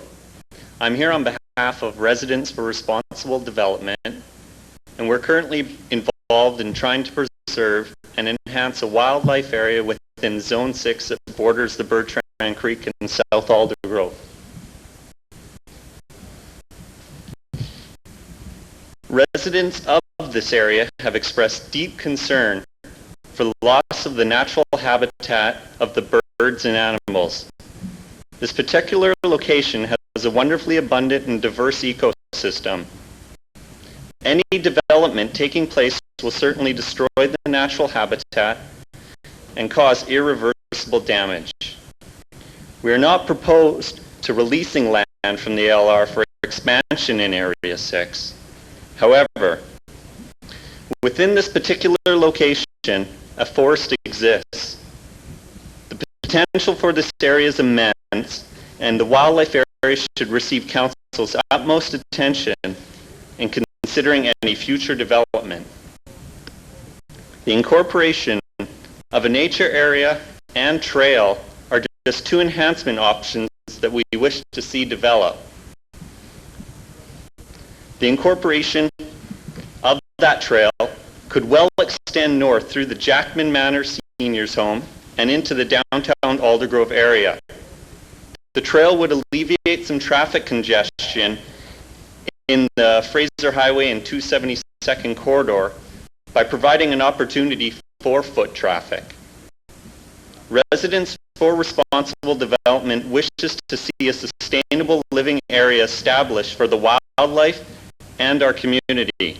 In trying to make a more complete neighborhood, we asked to go on record asking for a large buffer zone in Area 6 that would protect the creek and the forest area from devastation. The buffer zone should leave the wildlife area as is and only allow development around the existing forest and creek. Thank you, Brent.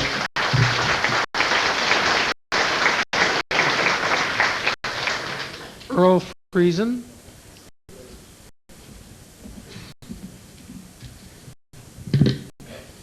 Good evening, ladies and gentlemen, members of Langley Council. My name is Earl Friesen. I'm an employee of the Department of Fisheries and Oceans. My position is an electronic technician in the Radio Systems Division. My purpose for speaking tonight is to voice my concerns with the proposed Fraser Highway bypass and possible development of land presently in the ALR. Presently, I'm involved in the relocating of HF radio receivers to Canadian Forces Base Aldergrove. This equipment is used for communications with the Department of Fisheries vessels at sea. The nature of HF radio receivers that they require a location with a minimum of radio electrical noise. The Fraser Highway bypass and the development of the proposed lands on the north part of Aldergrove will increase the electrical radio noise at the Canadian Forces Base Aldergrove site. I would urge Langley Council to not pursue the development of the land to the north of Aldergrove. Ladies and gentlemen, members of Langley Council, thank you for your time. Are there any questions?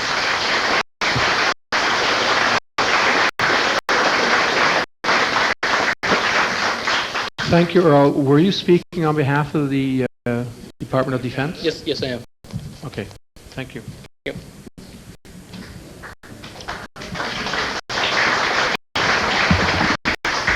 Nelson Collin.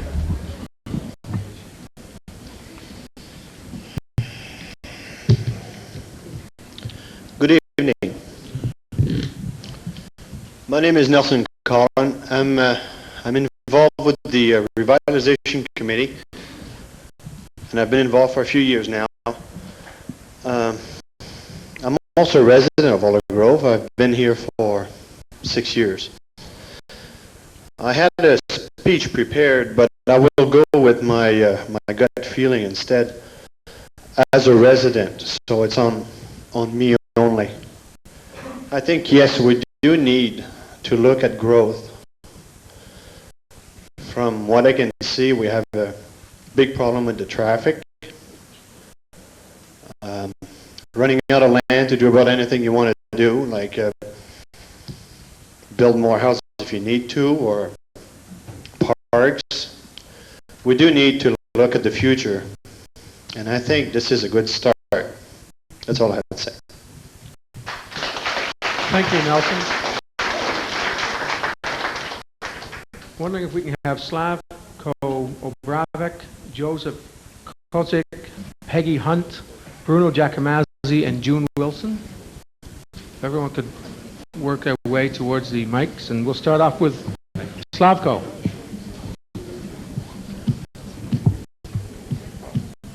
Go ahead. Thank you, Councilman. I'm really glad to see a lot of people tonight turn in. I hope that all these people are in support, that we could perhaps build another twice or three times bigger hall to fit more people in such important meetings as this. Future is depending on all of us what we're going to say tonight. I'm not a great speaker to you, although, but I have some experience in area, and I live here till 1973 in Aldergrove. Although I'm kind of hidden, I'm not showing myself much in a public area where people gather and maybe do some discussions on some things. But I do deal with a variety of different people, with tourists. I'm in the tourism business in some areas, and I hear a lot of things about Aldergrove, which is not a very attractive place and much known. And very well, I understand that Abbotsford area is quite popular and known and has a strong growth and encourages a lot of people to talk about, and people seems to me much different been appearing in an area where growth and development is strong. Here we concerning a lot of things, the way I look at it, about criminal things are happening in a small community, and we need more policing. We need several things which to maintain, and it seems to me discourage things which we don't want to happen. But those things won't happen just like that instantly by simply have a strong policing department and more jails. I think we have to provide jobs, opportunities for our kids, and they would be busy, and give them a nice entertainment centers, which we don't have none of it. We don't have for any youngsters to have a reason to live in this town.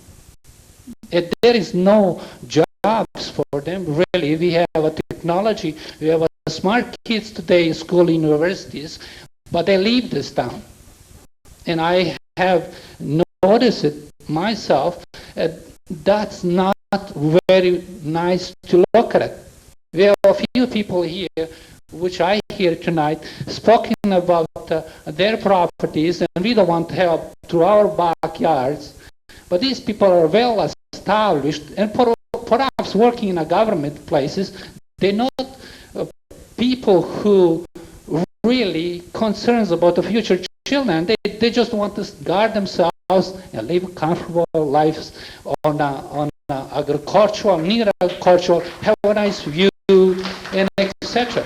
I think we have to be more likely looking at new things in our community. We can't exclude us SASO for some selfish reasons. That's not the real future. We want entertainment. We want to have a perhaps swimming pool, indoor swimming pool I talk about. We have a small pool in the park. I never went there. I went there with kids. They don't want to go in it. You know, they say, let's go in Abbotsford. You know, and I'm there driving half an hour to the swimming pool. You know, can't you imagine? Let's go in Langley. We just build one there with our tax money, but our kids cannot enjoy it because it's too far away. Which parents want to drive a kid to the swimming pool? Goodness, I think we should be smarter. We should look at the future. We are more educated. We should not be selfish, and let's grow with other communities and be provider for our kids and their opportunities. I am here to do it, and hopefully that we all stand for a growth and providing a jobs and a better future for us all. And I tell you something, you know, I here had an opportunity to be very attractive for that. Matter of a lot of people coming, stop on my properties, and they said, why you don't develop this thing? You know, why? But I went through several channels, and I've been talking to so many officials, and I always feel and blame them how they hold us back. We don't provide the jobs, and so we don't creating anything. Of course, I'm creating somewhere else. I was gone. I always going to find a place to work. People who want to work and be creative, they're going to go somewhere else. They're going to make for other communities better. But put it this way, not too many of us around. You know, I tell you, I've been noticing some of those people just disappearing. You know, lately, you know, as this community seems to me, it's coming, but those people went somewhere else. Why? Because it's waiting, it's delayed, it's too many channels, too much complications, and then I think we have to make more approachable this community to be developed in a reasonable way and make it providable for many people coming, bringing their money and be encouraged to make a wealth in this place, not just a creating welfare society here. And we see what's happening, but we just don't want to see, it seems to me. We have a teacher in community, we have people who don't live here, but they work here for good, reasonable money, maybe 60,000, 70,000 a year. He's very comfortable maybe buy an acreage today, but private individual, they can't do that. He works hard and more taxes to pay for those who live so well, and they don't want growth anymore because they're so well off already. And we will be taxed more, I tell you. It goes up and up. My tax went quickly from $2,000 up to $7,000 on my own property. And I tell you, I don't like to see that happen, increase, but the increase is every year. But why? Because we're not really creators. And I feel that our officials really don't even give us a chance to creating it. But if we have like this support, which I see it tonight, I think they have a good reason to just close the scene. And they said, we'll smoke you up, preserve you for a while, or either freeze you by the new technology these days. In political way, that way it really could work. We'll put you for good preservations for a few years down the road. And I want to tell you, I'm sorry about going that far, but they very well know me. I've been always for work and creating, and I want a job to be creating, not just for myself, for others. I can't sleep without just not working. But I've been put away for nearly 10 years, just sit back because I can't do nothing. And our hands are tied up.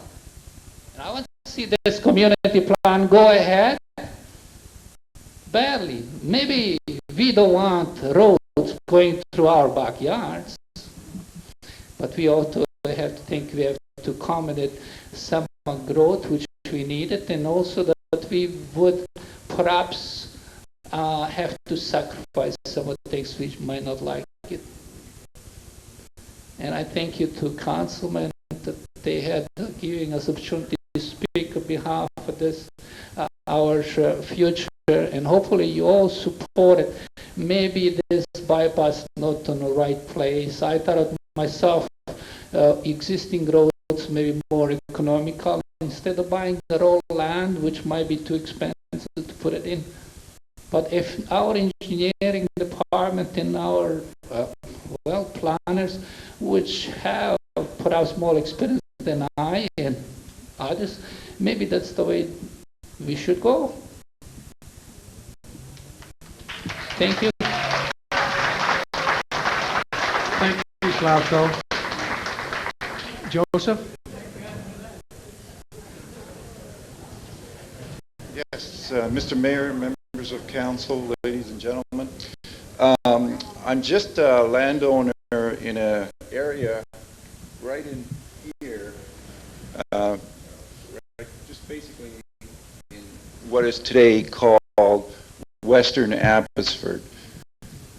About the end of May, I was getting concerned about what I received in the mail, which was the Aldergrove Star for May the 24th. And that was the first time that I had even heard of your bypass design that you basically want to have us give our consent to, going through the Western Abbotsford portion of these lands right here. See right in here. So about the end of May, I went and I started contacting some of the neighbors. I don't have a house in the area, but I do have my parents in the area. I grew up in the area. And one of the things I asked them was, well, were they aware of the implications of basically us consenting to this bypass? I had a lot of feedback, most of it negative. I found out very quickly that people were primarily against the bypass. After I canvassed the area, which I will show you right here,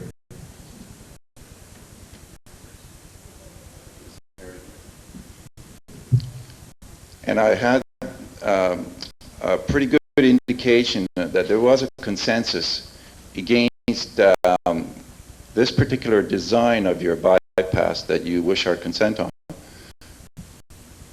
I prepared an open letter to the Township of Langley and the City of Abbotsford for people to sign if they wish to sign it.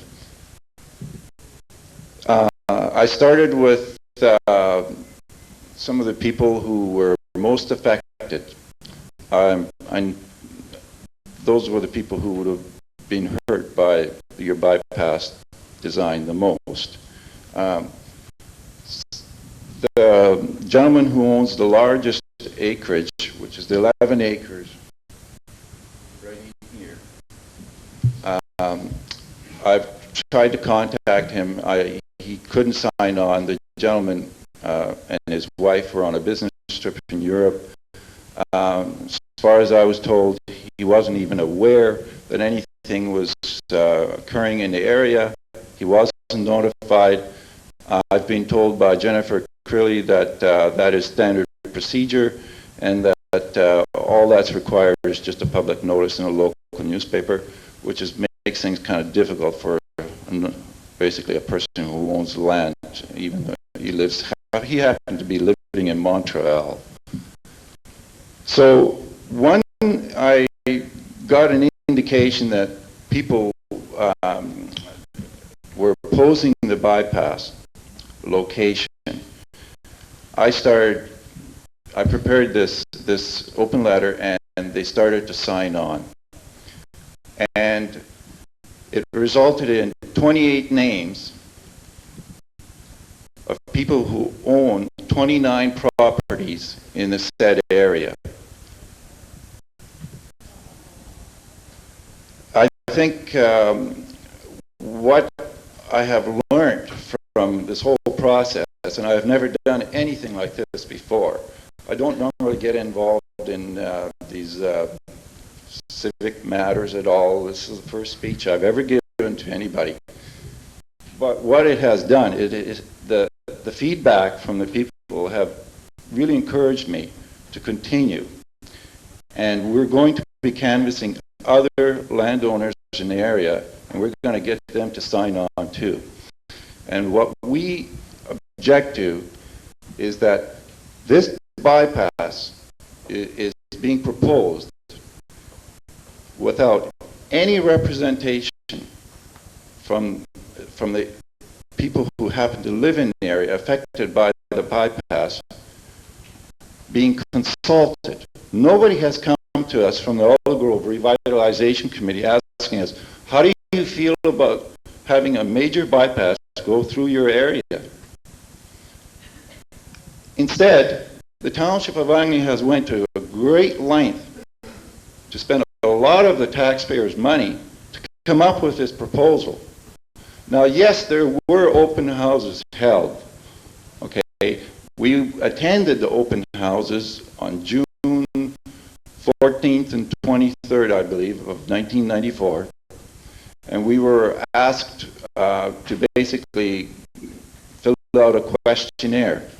On that questionnaire, yes, there was information pertaining to the bypass, but when we were asking for handouts as to, well, just what is this bypass proposal all about, I was told that it's just a conceptual idea at this time.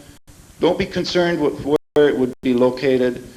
It's just something that it could be here, there, or it could be anywhere. So we weren't given any written information as to where it would end up. Now, as I said, as of May the 24th, we found out that it's going right through our community, right through here. And it has major implications as far as the future development of these areas is concerned.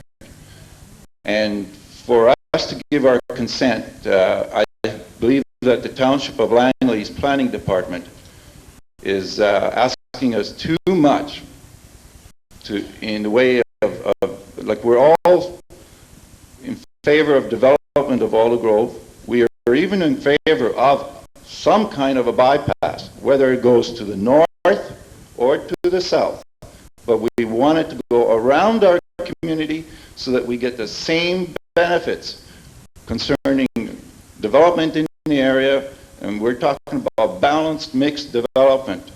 We don't want your planning department to dictate the zoning for our area in these 212 acres, and we're not about to let anybody create just a bedroom community of these 212 acres for the benefit of the downtown Aldergrove business sector. And we're all for revitalization of the business sector in downtown Aldergrove, but we're not about to put just one type of zoning in this area. And if you read your application to the ALR, it says in there that they wish to see only residential development in these set areas here, 212 acres. And we feel you're asking us too much to contribute, because people have good highway frontage land there, and that should be developed like all development should basically be developed in a way where you utilize you make use of the highest use of the land in the area, and not just basically allow people just to develop an area where you're right on a Fraser Highway, and to build a bedroom community on Fraser Highway makes no sense at all. And we're going to fight this, and we're going to collect more names, and we're going to submit them to the Agricultural Land Commission. And that's basically my speech on this whole issue. Thank you.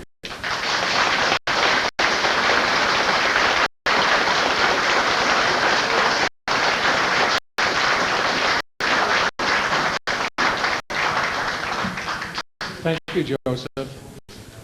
And I guess maybe just before we continue, the alignment of the bypass is because we're dealing with the various government agencies, it is really just lines on paper, and the actual alignment may be considerably different when it actually comes through. So I think that's one thing, we're not going to be going through houses, and Joseph, I don't want to get into a big debate, but that's really, it's lines on paper, okay?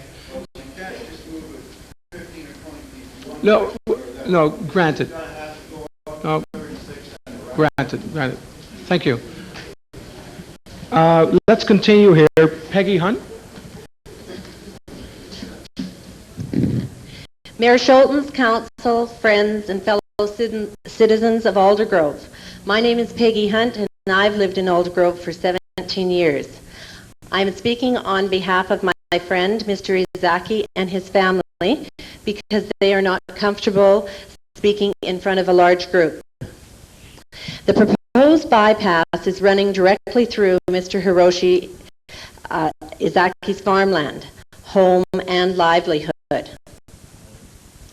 This is of grave concern to Mr. Izaki and his family. Mr. Izaki would like to first establish that he is not against the expansion of Aldergrove. As a community member for several years running his own productive business, he wants what is best for the citizens and businesses of Aldergrove. He understands that progress is necessary and good. However, at present, the proposed bypass runs directly through his shiitake mushroom farm. The farmland has been his family's livelihood for many years and has contributed to Aldergrove in many ways through employment, community support, and cultural awareness. They have spent many years developing their farm, business, property, and home. If the current plan is followed, this would divide their shiitake mushroom farm and home. Their farm and livelihood would be on the north side of the bypass, and their home would have to be moved to the south of the bypass. The current plan would prevent access and make it impossible to operate their business. Mr. Izaki and his family ask that if the bypass is approved and that it be moved west or north so that farms can remain in their operational areas. He and his family have worked very hard for his farm. It's a park-like property, koi ponds, etc., and would like to keep their livelihoods and as much of their land and home intact as possible. Thank you for your careful consideration and review of the location of the bypass.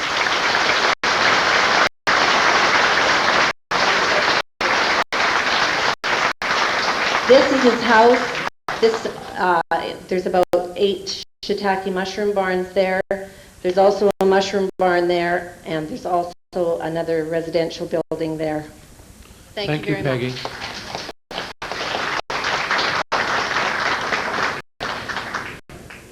Mr. Bruno Giacomazzi.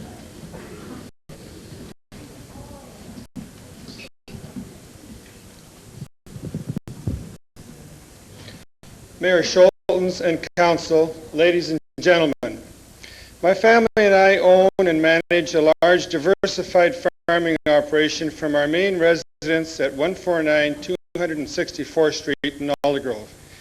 We operate a dairy farm, 2 chicken farms, a raspberry farm, and also grow corn, cauliflower, and broccoli.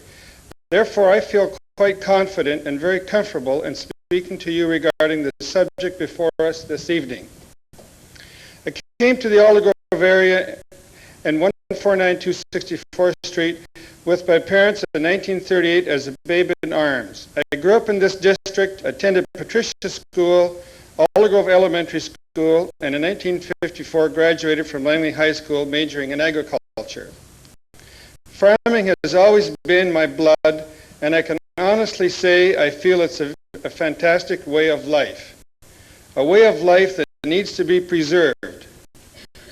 During my lifetime, I have witnessed excellent prime agricultural land being developed for urban living and industrial use. I'm speaking more specifically of the Delta and Richmond municipalities who have lost some of the finest soils in North America to development. In my eyes, this was and still is today a tragedy. However, it is the result of poor planning.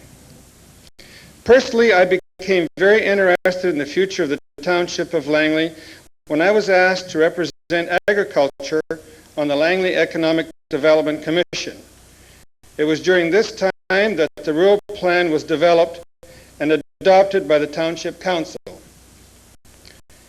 In the vicinity of the town of Aldergrove, we unfortunately do not have the same excellent soil I spoke of earlier, and today's very competitive agricultural market, it is imperative to farm on the very best soils available. Because our family has lived here on 264th Street for 57 years, we feel we are very familiar with the area adjacent to the town of Aldergrove that is proposed to be excluded from the agricultural land reserve. In fact, I tried to farm the area on the map known as number 5 during the 60s. We rented and farmed this parcel for 5 years in an agreement for 6 years with the owner. We found the land on this parcel very inconsistent, ranging from very hard clay with no topsoil to areas of soft, light, wet soil. This condition was in existence throughout the whole parcel. When a farmer is faced with this type of conditions, it is virtually impossible to prepare a proper seed bed for planting and growing. We tried growing oats and corn but failed. We then put the farm back into grass for hay and silage, but this was also unsuccessful by our standards.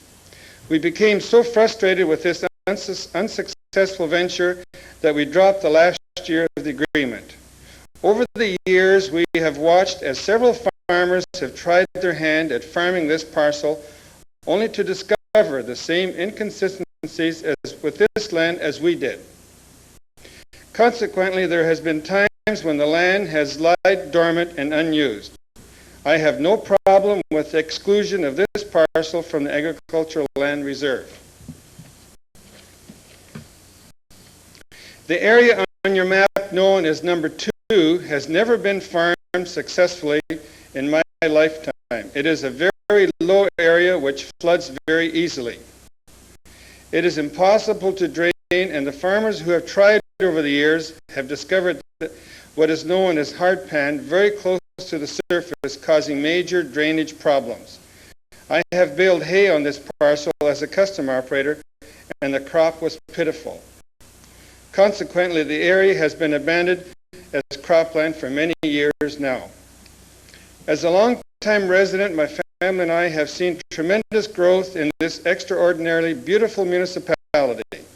Growth and expansion will need to continue. However, I feel it is a priority that we direct and plan this urban growth into areas that enhance communities like Aldergrove, while at the same time being very certain the growth will have a very minimal effect on a very viable agriculture community. During the time I was a member of the Economic Development Commission, we gathered information in conjunction with the rural plan, and we discovered that agriculture is one of the leading industries in this municipality, and it is growing. Agriculture provides many jobs and has a tremendous economic impact on our municipality.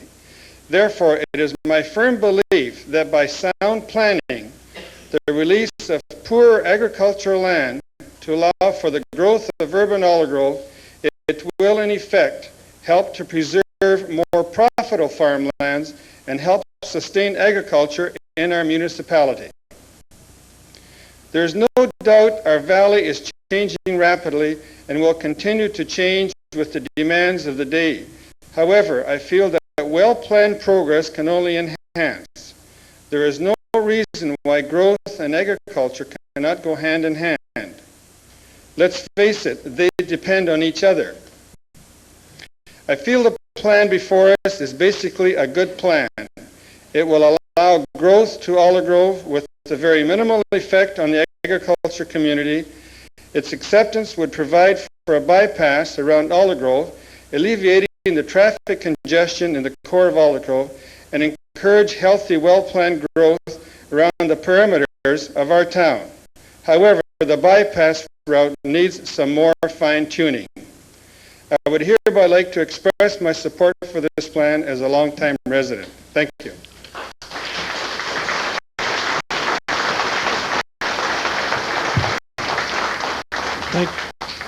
Thank you so much, Bruno. June Wilson.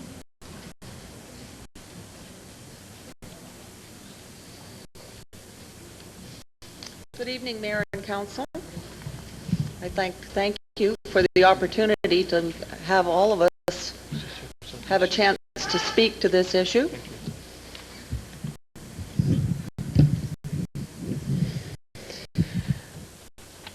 I would like to express my opinion against the proposal to remove 500 acres from the agricultural land reserve for the purpose of installing a bypass to the town and adding 430 single-family lots and 350 multi-family units.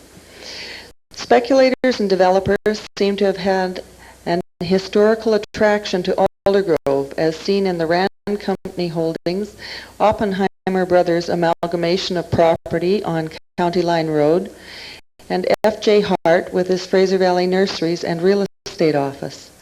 None of these developers lived here, but their activities had some long-range effects on the community. Fortunately, they were not all bad. Many of the present developers and property owners do not live here, which has caused some very negative results. Some of the buildings in the downtown core are eyesores. Others do not welcome people to enter. When the Aldergrove Center Mall was built, it was poorly designed, poorly signed, and virtually invisible to highway traffic. It took businesses away from the traditional stores on Fraser Highway. As time went by and the economy went into a downward spiral, the mall lost many of its tenants. Then another mall was built, which in its turn has suffered the same problems. At the same time, the older stores were vacant for long periods. There are many more people here now than in the 1950s. But the ratio of shoppers to each business would undoubtedly be less, or there would be more businesses opening and prospering. Many people who move here do not assimilate with the community, but continue to shop in the community they came from or neighboring communities. Gloucester Industrial Properties opening was heralded as the long-awaited answer for providing more jobs close to home for Aldergrove residents. Hopefully it will continue to fill up with the type of clean, non-polluting industries which will provide many more jobs. The other industrial areas adjacent to Fraser Highway at 262nd Street are also providing more jobs, but still the fastest growing business in town seems to be the welfare office. Are the local jobs being filled by locals or outsiders? Just a few short years ago, Aldergrove was known for the industriousness of its people. In the past, there has been a great deal of community spirit and pride. Many of our local amenities have been provided by the citizens. The Agricultural Association had a hall for its fairs in the early years. The Elks Hall has stood at this location since 1925, and Vasa Hall served the Scandinavians. The loss of these two facilities was greatly felt. The old age pensioners took over the former Department of Highways Works building and made it usable for its functions. The area was later built by a developer. The Kinsman Club built the community center by much of their own labor and fundraising. The Elks Lodge built the water park and donated playground equipment for Aldergrove Park, which the land was donated by the Agricultural Association. The F.J. Hart BC Tell building has been restored and is being used as a museum and community archives by the Aldergrove Heritage Society. Bertrand Creek Enhancement Committee has done a great job of cleaning up and restoring the creek. Kinsman Heritage Park and the lovely new gazebo are about to be dedicated this weekend. Not everyone wants to live or work in a city. That is why we like living in Aldergrove. The town is big enough now. We enjoy the fact that we still know most of the people around us. A larger residential base will not do anything for local services except stretch the existing ones to the limit. I remember well the speech given by the transit person, how the service was going to do so much for Aldergrove. All we got, and still have, is a shopper's bus, because it certainly does not run at times geared to getting people to work. There are many activities for seniors here, but the youth of our community could use more services. These people are our future, and it's important to look after them. At present, it can be intimidating to be on the streets in the downtown core at night, with gangs of young people wandering around with seemingly nothing to do. There seems to be a growing amount of senseless vandalism. It's rather sad to see.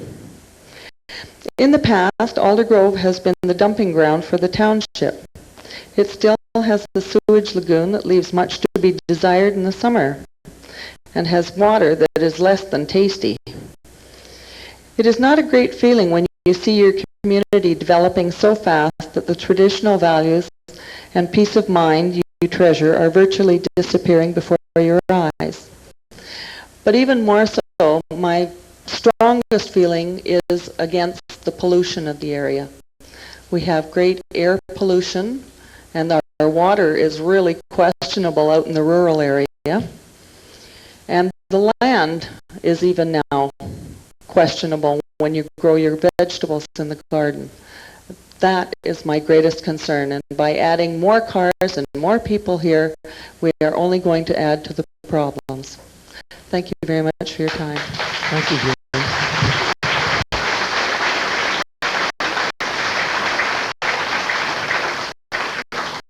Wondering if we can have Mr. Snodgrass, Pat LaFontaine, Ada Deans, Gable Atwell, and Angie McDougall come forward.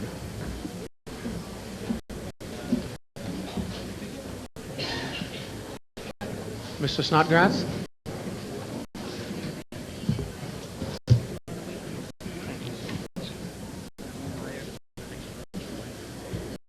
Mr. Mayor, members of council, honored guests, ladies and gentlemen.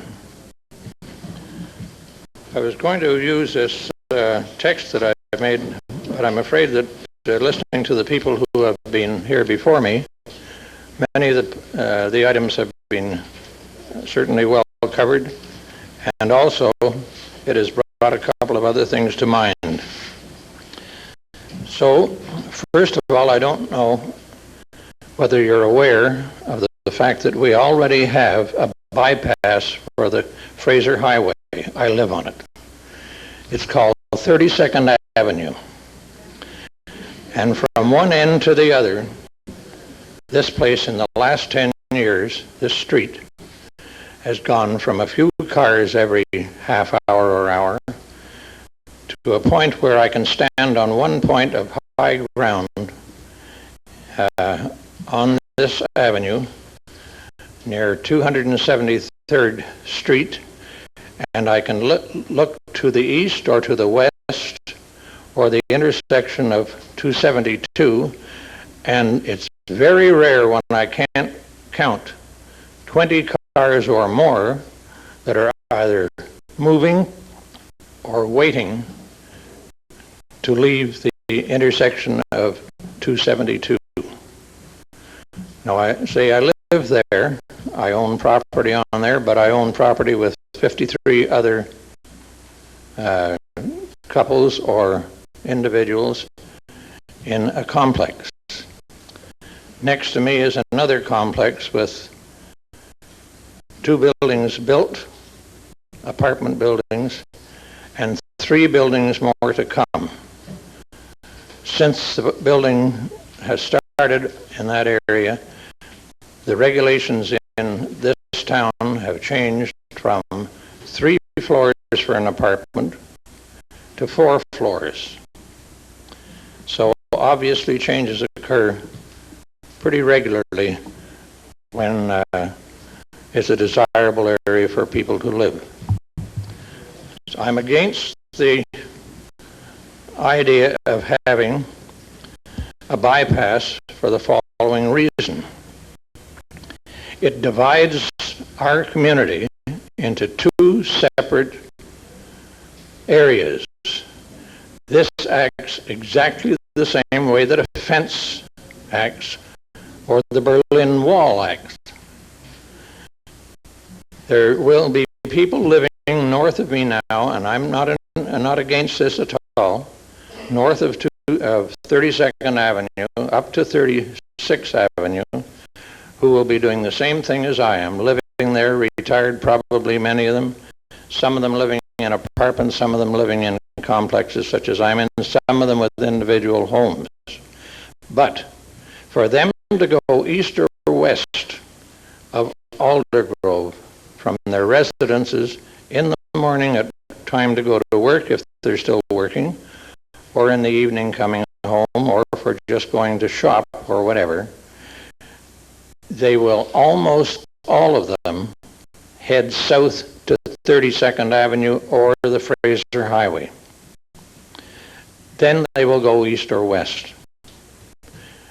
The reason is that there are only two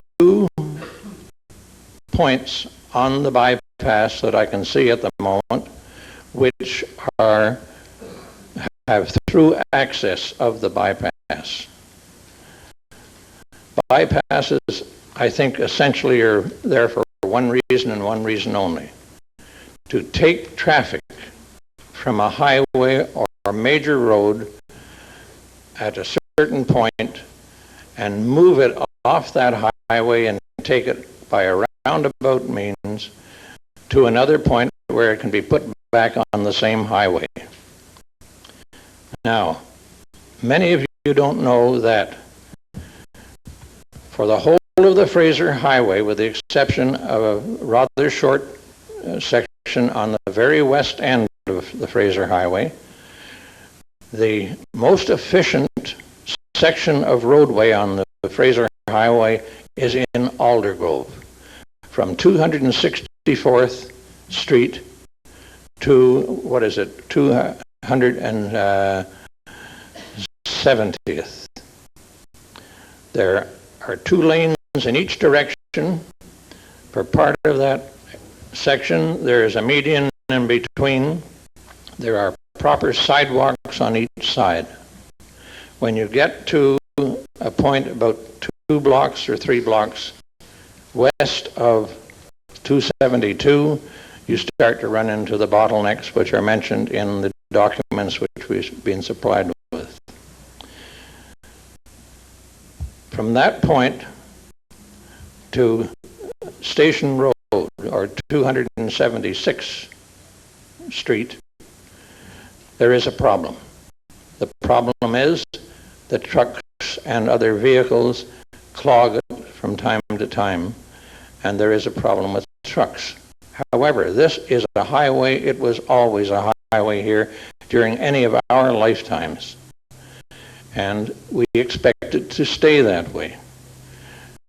We are making a mistake in spending money developing a 5-kilometer area to be a bypass for a highway which already exists, which needs a shot in the arm of one type or another.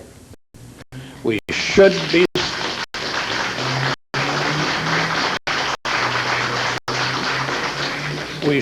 be spending any money that we have, and I presume we do have it, to improve that highway so it'll handle the traffic in double the amount of traffic what we are used to in this area. In other words, why a bypass now? A bypass is the last thing that we need when we can't move on a corrected and proper highway running through the center of our town. There's a couple of other things that I'd like to mention. I'm not using the text, as you realize. The green belt that is mentioned, I'm in favor of that 100%. And 36th Avenue area, as far as I am concerned, as a retired person living in a complex here, I'm content with that, providing it doesn't harm too many people along that way.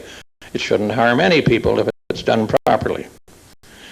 I'm thinking in terms of a green belt along there that has paths. Paths for people to walk on, for maybe one that'll take care of the horse-loving people here, and there are many of them, and allow them to move from Station Road to 264th, and encourage the people who live there, and maybe some people from outside, to come and take some exercise along a green belt with a proper path to see the birds and all the rest of the things that have been mentioned tonight, all the plants and flowers, which I know very little about, but I can learn about. Something the same as what I do with my dog and my good wife. We go to the Matsqui Trail. The Matsqui Trail, we have a 6-mile area where we can walk if we want to. We don't always make the 6 miles, but we have done it. We parked the car on one end of it, and we've gone halfway and gone back. That's the same thing as walking the 6 miles, and it's plenty for me, believe me. But we can do the same thing here. If we use our heads instead of our pocketbooks. And I believe that this will do just as much for Aldergrove as a bypass that will have 4 lanes of traffic, a green belt on each side to divide this community into farmers and non-farmers, or agricultural people and people who are retired, or people who live here with their families. That's about all I have to say, except one thing. When the council finishes here, please go over to the corner of 272 and 32nd Avenue and go along there to 271. The Kinsmen have made a beautiful setup there, one which we can all be proud of.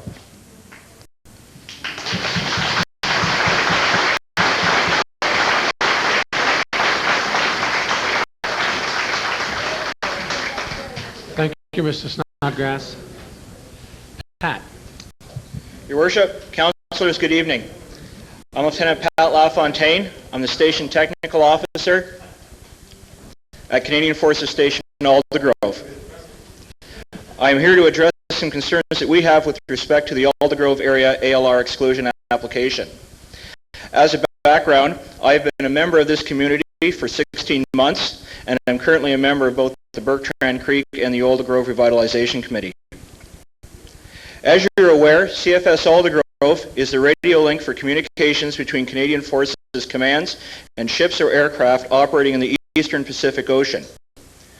We receive signals from ships and aircraft as far south as the Hawaiian Islands and as far north as Alaska and the Aleutian Islands. We also act as a relay for the Rescue Coordination Center in Victoria. Currently, high-frequency radio is the main carrier for this information. As such, our ability to communicate is based on a low electronic noise environment. Currently at Aldergrove, due to the rural setting, this low noise environment exists. Last January, an engineer from the Canadian Forces Quality Engineering Test Establishment conducted a 3-week trial at Aldergrove to determine the current electronic noise levels around the station and to compare these with historical levels from previous tests. While in Aldergrove, he discussed future plans with township staff. His conclusions were as follows. A. Radio noise levels at Aldergrove are still essentially rural in character, and that these noise levels have been maintained over the 1974 to 1995 time period. The primary source of noise in the past was due to electric cattle fences. These are no longer a contributor.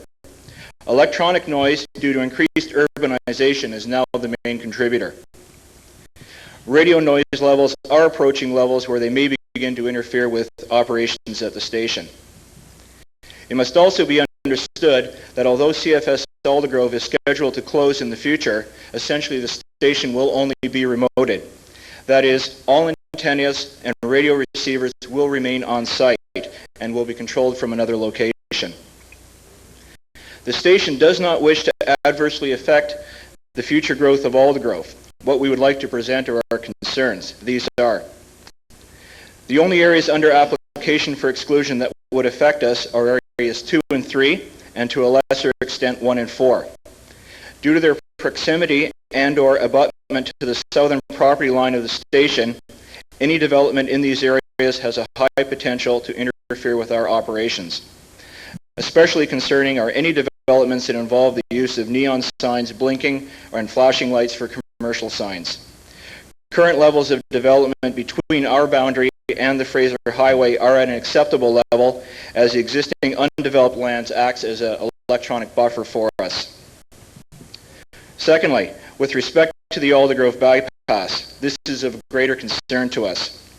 We have one antenna located approximately 100 meters from the southern boundary of the station property. If the bypass was to proceed, the electrical ignition noise from large commercial and private vehicles and future electric noise from electric vehicles has a high probability to affect our reception. This currently is not a problem with traffic along 264th Street due to the large forest area between the highway and our antennas.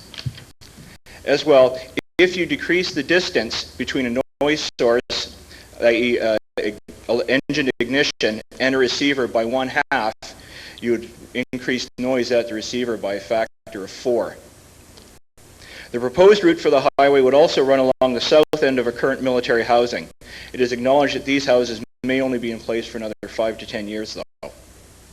To summarize our position, we do not wish to see any land from areas 1, 2, 3, or 4 to be excluded from the ALR, as any development would have an effect upon our ability to communicate with ships at sea.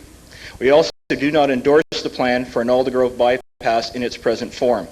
Any future development of Aldergrove, including the bypass, should be rethought, taking into account the concerns raised in this forum tonight. For our purposes, though, we would prefer that any development to be the south of the existing community. Thank you for allowing me to appear before the council. If you have any questions.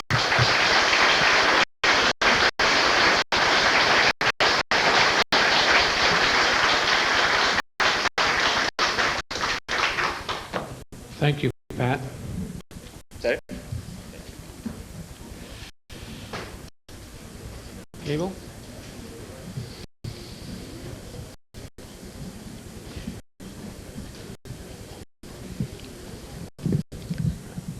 Mayor Schultens, members of council. My name is Ada Schillinglaw, Deans. I have been a volunteer member of the Aldergrove Revitalization Committee and the Langley Heritage Advisory Committee for a good many years. I have also been the coordinator of the for collecting the history of the Aldergrove area, which was published in a book a little over a year ago. This community has an agricultural history of well over 100 years. In fact, the land on which I live was homesteaded by my husband's great-grandfather in 1886. The south half of that quarter section of land homesteaded by great-grandfather Shortreed is the number 6 parcel being proposed to be taken out of the ALR. That area has very fertile land and it is well drained.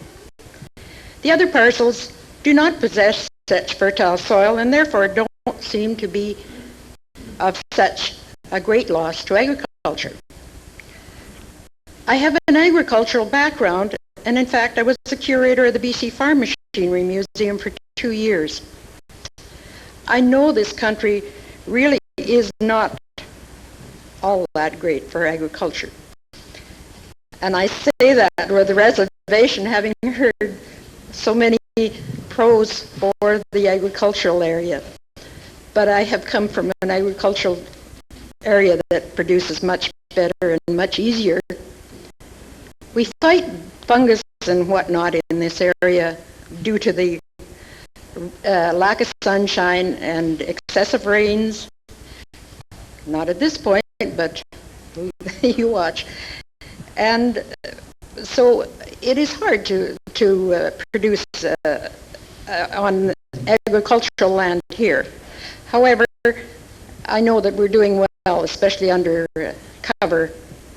The open is quite another story. I say all of this with the fact in mind that I came to this area only 9 years ago to live among the lush green coastland. I hate to see the trees cut down. I hate to see development. But I know that there are people coming forth that are very much like I was, that want to see this beautiful land and to live here. And they're not going to be able to live here if they don't have homes. And yes, we don't want to see all that much development, but I don't think we're going to stop it in the long run. If they don't come to Aldergrove, they're going to come somewhere else, very close by, because this is utopia for Canada. I have talked to others in this area about what we're talking tonight, and the majority of them agree with what we're saying. Taking the land out of the ALR is a step in the right direction, they say. Making a bypass road around Aldergrove is a wise move. And because traffic is increasing, and it's going to continue to increase, and as you well know, our downtown Aldergrove does not have the capacity to take that traffic. Yes, the traffic is well cared for beyond 270th and onward west, but in the downtown core it is not. And if we continue, there's going to be more and more accidents. There are accidents happening practically daily here, and they're just going to continue. We must do a bypass around Aldergrove. And no, it's not going to take that much business away from Aldergrove. We're going to have those people who want to shop will have a greater opportunity to shop in Aldergrove, because there will be more chance of them stopping. They can't stop the way things are going with a big truck pushing behind them. So I am in support of this project, although I still have reservations about the actual area where the bypass is proposed. But I can't see where else it could be proposed either at this point. But there's one last point that I'd like to make, Mayor Schultens and Council. I would like to see if and when we develop Parcel 5. Parcel 5 being the area that's going to be, well, is being proposed as a sports area. In that area there is a wonderful museum housing all kinds of historical artifacts. And I can't think of a greater asset for Aldergrove. We must not let that go. We must take care of that developmental museum of Aldergrove. We must preserve it as a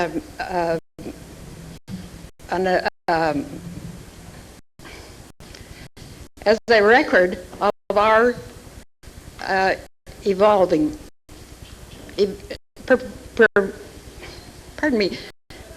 preserve it for posterity, because there's none other like it for Aldergrove. If this is all done, then I very much support all of what we are proposing. Thank you. Thank you so much, Ada. And we'll have to talk to Mr. Elks about the preservation of the heritage. Cable Atwell?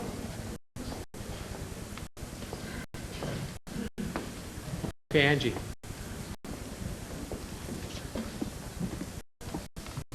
Good evening, Mayor Schulten, councillors, ladies and gentlemen. My name is Angie McDougall, and my husband and I and 3 children have lived in the Aldergrove area for 28 years.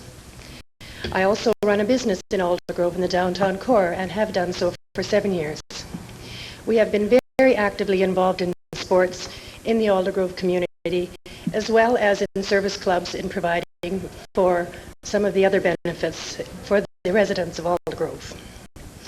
I fully support the development of a community park with sport fields. Also, the expanded recreation opportunities are important to satisfy the existing population and the population that is going to grow, whether or not it is with this planned community plan that we have or in the higgledy-piggledy way it has grown in the past. In the past 28 years, we have always opened our hands to all of you newcomers to share in our community, in the way of life that is here. The additional growth, providing it is well planned, does not have to change the character of Aldergrove. Having the business on the Fraser Highway, I do have some concerns about the effects of a bypass on the downtown core. Some of them good, I'll be able to cross the road now. Some of them bad. We may, yes, in fact, lose some of the traffic that's going through, but then that traffic doesn't stop anyway. I understand that it is necessary to plan for the future and that only so much traffic can be handled through the downtown core. I certainly would not want to see the parking removed from the Fraser Highway in the commercial area. We lack that now as well. With continued growth in Abbotsford and the western part of Langley, there will be eventually a limit to how much commuter traffic can be channeled through this core. While not everyone will agree with all aspects of this application, including myself, we must appreciate that planning for the long term is a delicate balancing act. You certainly have my support in this plan. Thank you. Thank you.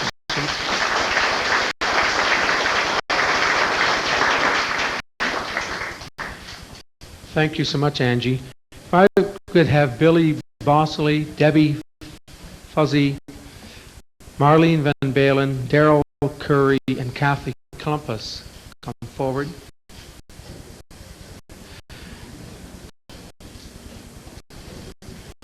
We'll start with Billy.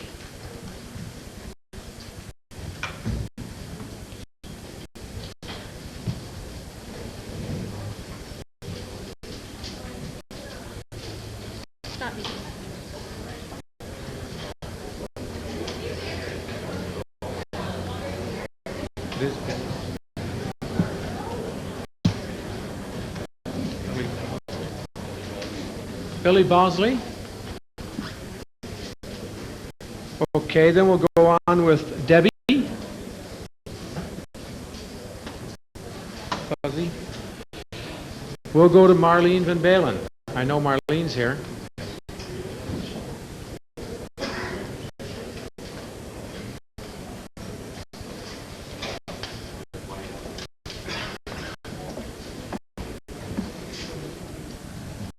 Good evening, Mayor Schultens and Council. My name is Marlene Van Balen. Ooh.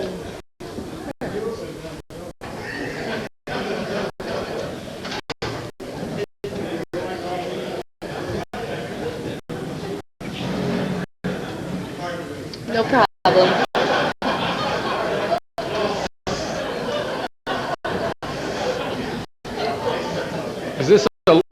Is this a long meeting or what? I just hope I knock council off their seats.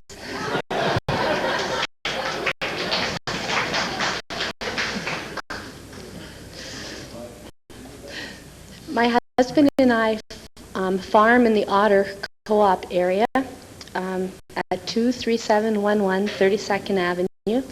We've resided in the township for 15 years and have farmed for 10 of those 15 years. I have served on the Agricultural Advisory Committee for the preparation of the rural plan. I was involved in the founding of the Agricultural Advisory Committee for the GVRD. I have served on numerous provincial committees, all in a volunteer capacity. I'm also an independent community planner. I own my own consulting firm, which I believe with the 15-year history of my volunteer work in agriculture and my expertise, it equips me well to comment on the plan that's before us this evening. I bring to light, I'd like to open with the fact that planning is a process. And what we have this evening here, I applaud Council for stating a vision, because they've been working diligently with staff for 5 years at creating a vision for our township.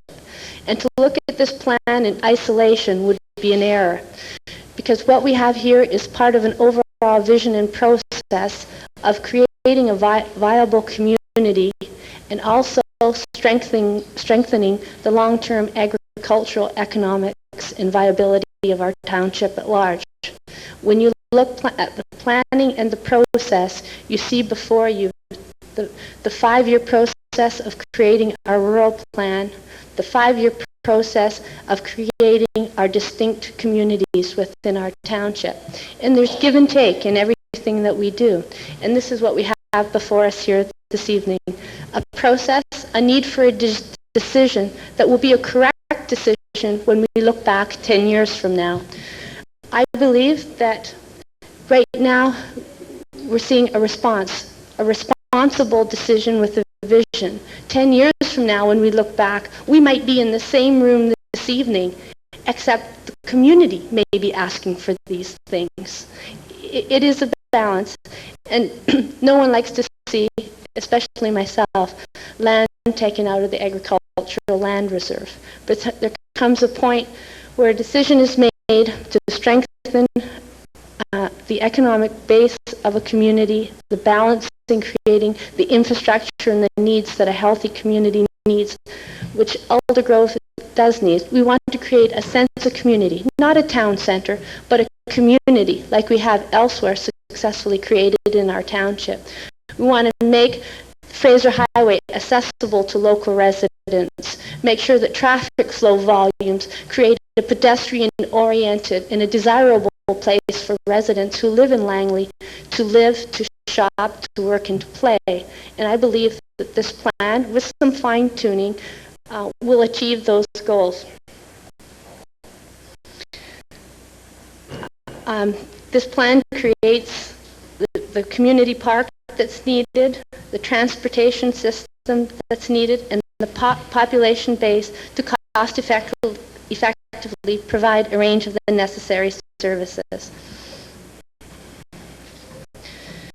The bypass is an integral part of this plan, and the issues, many of the issues we are hearing tonight are detailed issues that would be dealt with through the detailed planning process that would be forthcoming. We need to strengthen our agricultural basis, and in order to balance a healthy agricultural economy, we need healthy urban communities, and we need strong lines dividing that. In the future, we'll see infill in the revitalization of Aldergrove. We need a place for our children to grow, and to play, and to work.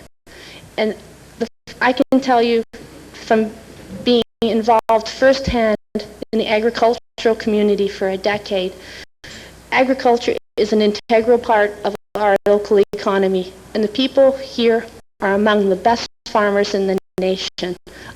Our Stats Canada analysis defends that very strongly, and I applaud what's presented here this evening, and I'm going to hold you accountable, because we need this type of ongoing decision making and the reinforcement of agriculture and urban communities well defined in order that Langley can be the place that we all desire it to be 20 years from now. Thank you. Thank you, Marlene.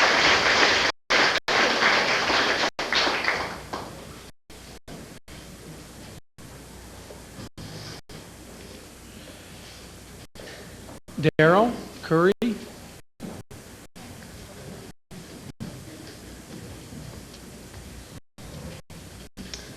Hi, good evening. I think I've sat through this meeting this evening, and I've heard a lot lot of very intelligent comments and arguments and reasoning on both sides of this issue. And it's occurred to me that there must be some way to satisfy most of the concerns that people have raised this evening. I think we can all agree that we'll never be able to satisfy 100% of the people 100% of the time, but you know, I've heard good arguments about Zone 5 from the one farmer who's tried to farm it, and it just has been unproductive. That to me makes good sense to develop that into more residential housing, so that we can have a stronger community base to provide more services. I've heard good reasoning from the gentleman from CFS Aldergrove about their important position that they play, not only in our community but nationally. And I've heard very good arguments against the bypass. I think that, like the one lady mentioned earlier about what happened in Langley with their bypass, and I see what's happened now. Like, there's been a bunch of commercial businesses developed along that bypass. I haven't heard of any. Like, is there commercial development proposed for this bypass? No. No, there actually isn't. Okay. But you know, perhaps there's a way that we can divert traffic.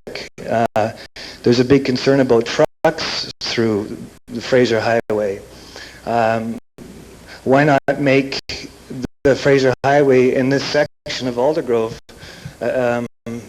you know, like off limits for big trucks?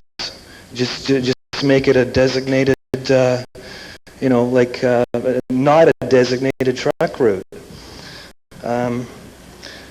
I consider myself an environmentalist, and I am a businessman.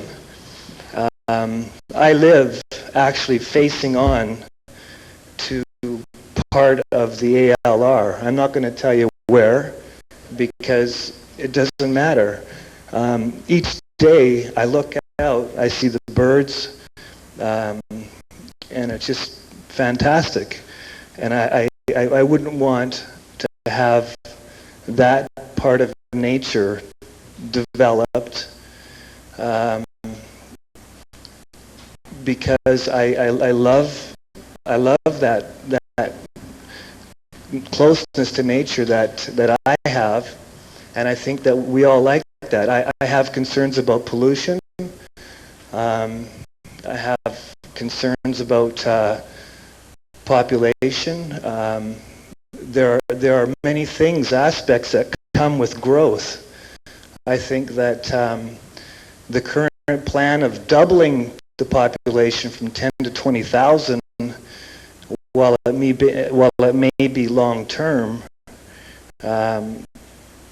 is too much for my personal opinion.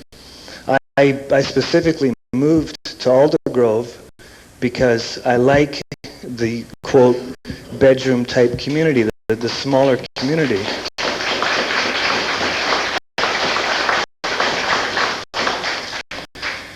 I've heard some very good and intelligent representations about the lack of consultation and the way that a lot of people feel that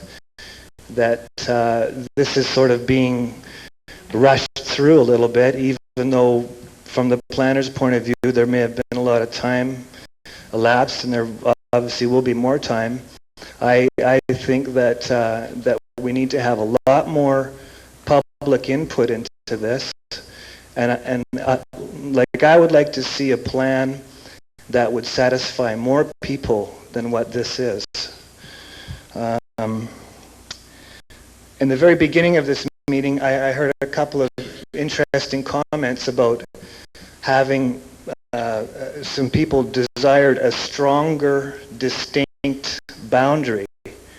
I found that kind of peculiar because, let's face it, you have nature, a forest or ALR, and then you have development. Like, what part of what more of a distinct boundary do you need? Like, is it to make a straight line? You know, what's wrong with having a bit of a zigzag there through there? Then you have part of the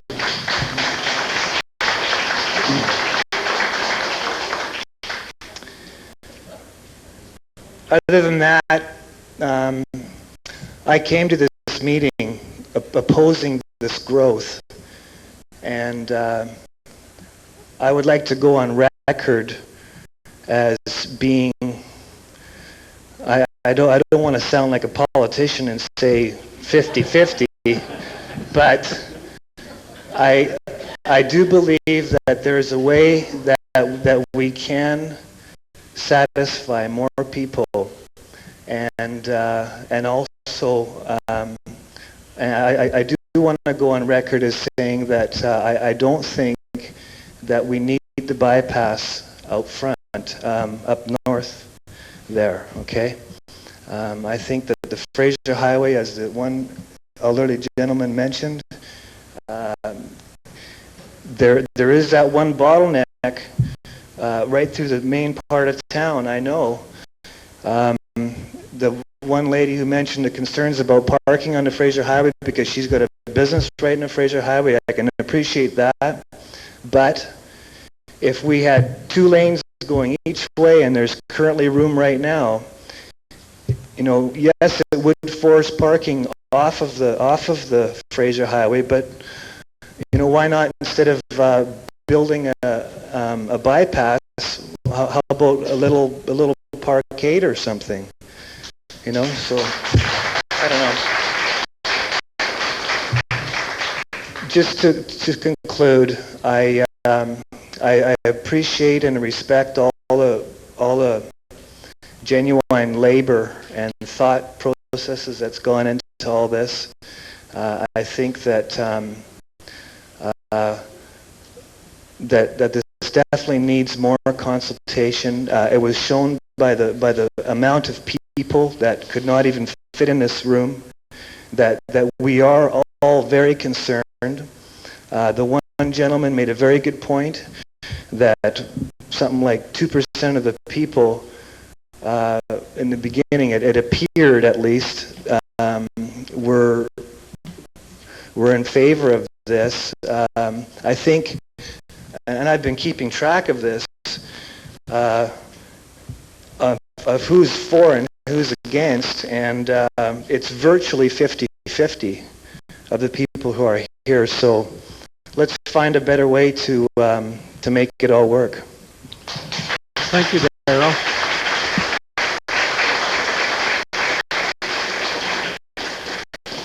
Kathy Klumpus.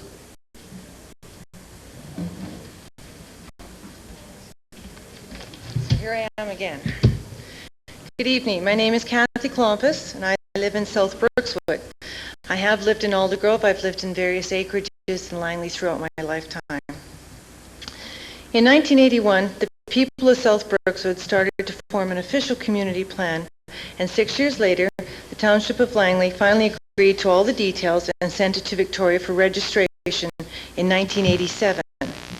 Since that time, we have tried to start development, but have been refused by the Planning Department. However, the Tax Assessment Authority has shown keen interest in raising our taxes each year based on our official community plan.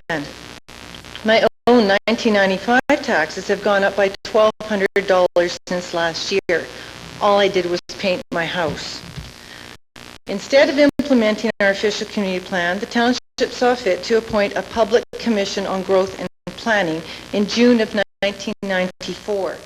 They have not finished yet, but have presented a few preliminary reports to Council stating clearly that Langley Township cannot handle more than one new area for growth in the near future. What then is the purpose of releasing all these lands out of the ALR when all that will be achieved is a drastic increase in taxes? These property owners of Aldergrove will be overtaxed for years to come, with an eventual community plan being drafted, then studied, then analyzed over many years, with development occurring after Willowbrook, after Willoughby, and after Brookswood and Fernridge. I ask you then, why volunteer to pay sky-high taxes now for development you won't see for at least 20 years? We in South Brookswood have paid dearly in taxes for our official community plan, which is now 8 years old. I sincerely hope this does not happen to the people of Aldergrove. Now, earlier tonight, we heard from a member of the Public Commission on Growth and Planning, and she clearly contradicted their recommendations to Council. What purpose is served by a study group that publicly contradicts itself? Why are we wasting our taxpayers' time and money? Let's concentrate on improving and expanding our existing communities of South Brookswood, Fort Langley, and Aldergrove, instead of spending our tax dollars on starting up a whole new community of Willoughby. Thank you. Thank you.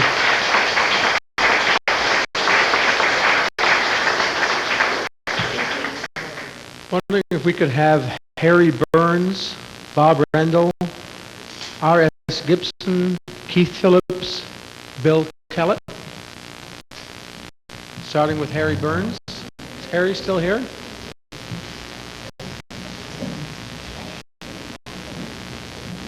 No? How about Bob Rendell?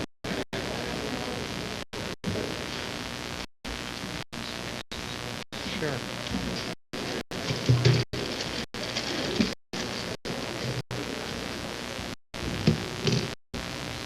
Good evening, Mayor Schultens, members of councils, ladies and gentlemen. My name is Bob Randall. I've been a resident of Langley since 1954, and I've been a farmer and a taxpayer in the municipality of Langley since 1971. The township of Langley has hundreds of acres out of the agricultural land reserve. These lands, centered in Willoughby and Brookswood, have been the subject of the Public Commission on Growth and Planning. It has been stated in a preliminary report by the Commission that the township can only afford to concentrate on one area of growth at a time. That area to date seems to be Willoughby, Willowbrook, in spite of the fact that no official community plan exists for that area. There is, however, an official community plan in Brookswood, Fernridge, which deal with that area. I'd just like to take a short quote from the Public Commission. This was released in the local newspapers. The Commission feels it is important that the township concentrate its efforts to build complete communities as quickly as possible. With lower growth rates projected for the future, embarking upon two major new development areas will simply lengthen the time frame in each area for community facilities and increase the financial risks to the municipality. It is unlikely that the necessary facilities such as elementary schools, high schools, parks and recreation centers will be constructed until certain critical population levels are achieved.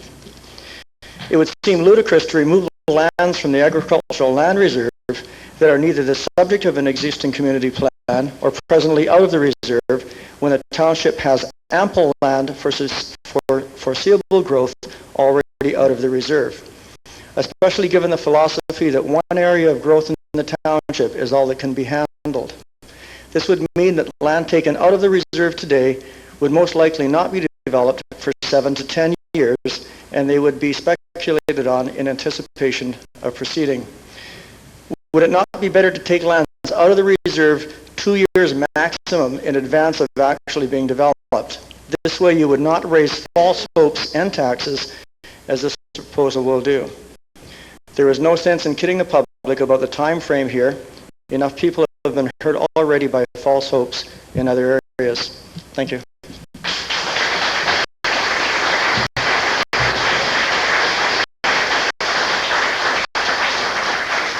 Thank you, Bob. Mr. Gibson? Good evening, ladies and gentlemen, council, mayor. I'm Mr. Gibbons. I live just down the road down here, and we just had a woman here to talk about Brookswood there taking our taxes. Well, I think they've been getting the taxes from Aldergrove as it is. Because in the length of time I've been here, there hasn't been a tenth of the taxes that's been collected from here put back in. Now, and another thing is, too, the last time we were at one of these here, this council, well, I won't say this council, because I guess it was a different council. I can't blame it all onto you. But they come up with a deal where they wanted to rezone our land. Any acreage from 18 Could you speak, down to maybe hold your, down to 2.5. You can hold your mic if you're... Down to 2.5 acres was rezoned 20 acres on us. Now, I'm still waiting for that other 10 acres. I don't know where I'm going to get it from, or who's going to give it to me, and why it was rezoned 20 acres. But I mean, then on this deal here, on both the times that they had that there, I went to both of them, and there was nobody there from council. There was not a soul there from council. They sent a couple puppets there that couldn't answer the questions or a damn thing. I mean, that's why a bunch of people didn't go. They just walked out of it because there was nobody there to talk to on it. And I mean, you people have got to be there, not just leave it up to just anybody, but you got to be there to talk to the public. And that's the whole thing. Now, on the farmland, the ALRs, they're talking about it here. There is farmland, and there's land that's in the farmland that shouldn't be in there. That is just no good for farming. And I understand reading in the paper there that there's this council and that is squawking about the silt running down into the Salmon River. Well, that silt's been running in there for hundreds of years, and it's going to be running in there for another 150 years. And there's no way you can stop it. Because, I mean, the lay of the land is just like the gentleman before was talking about out there, how the clay is. Well, if you take that clay and you take topsoil, a little bit of topsoil there, a little bit of sod, when that rains, that rain takes that topsoil and moves it all around. My place there, one year there's a hole 3 feet deep. And the next year after it all went out the hole, there was no hole there, but it moved further down the field. And that's the way the whole thing is. You can't farm land like that there. As far as the ALR, that they don't know farmland. I mean, they put it all in the farmland, but they don't know farmland. If you check these farms around here, there's only maybe about 1/3 of the farms that are working in this valley. That anybody's doing anything. The rest of them are just sitting on it and holding it. And that's when I can see the base there, how they're having trouble, going to have trouble there if this goes through. But the whole trouble is we've had nothing here in Aldergrove. In the 23 years I've been here, we've had nothing here. The only time we got anything here in Aldergrove was twice when they talked about separating. And that first time they had the Department of Highways 4-lane that piece of Fraser Highway. The second time they done that little bit at 272nd Street. That's all that's been done in Aldergrove in the 23 years I've been here. Now I think it's about time that something's got to, this area's got to get going. Because if it don't get going, it's going to be wiped out. That's the whole thing. They're just going to wipe it right out because you're not going to get anything in here. I mean, you've got thinning tractor down there. They're supposed to build on 77 acres. Now they got it down to 26 acres. And how long have they been held from going in there? With what I understood, they're ready to go in there when they first put in for that land. They're ready to go in there and work. And what they were going to do for down in that area was the best thing in the world. I mean, the whole trouble is you've got to get these people in. It's got to go. If it don't go, you're not going to get nothing. You're not going to get nothing. And that's the way I figure it is here. I mean, I've been here for 23 years. I've worked in construction and everything else. And these people talk about all different things. Well, they're talking about, this one gentleman was talking about pollution. Well, if he wants pollution, he come down to my place. help me eat the chicken manure that's flying all through the air. Yeah, and that's what it is, day and night. Because he's got the right, because he's the ALR land, he got the right from the marketing board, and he got the right from this district health. And when you take 300-foot barns and you put them 23 feet apart, and the two of them are blowing it like this, and it goes up like this, where does it go? It goes all over my place. And I mean, the whole trouble is, I mean, as far as I'm concerned, the LAR land thing is the biggest farce there is. It's so one-sided, it isn't even funny. And I mean, getting this land out, I mean, as far as that goes, it's got to come out. It's got to come out. But I can see the point of the base there. They got a very good point, because it is going to put the kibosh on them sooner than what they want. So, I mean, that's all I've got to say. But I say something's got to go through pretty soon. Thank you, Mr. Gibbons.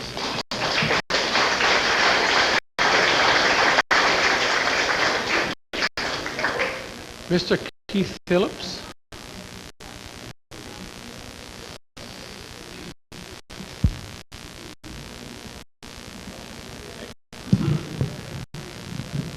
Hi, my name is, first of all, Mayor and Council and residents of Aldergrove.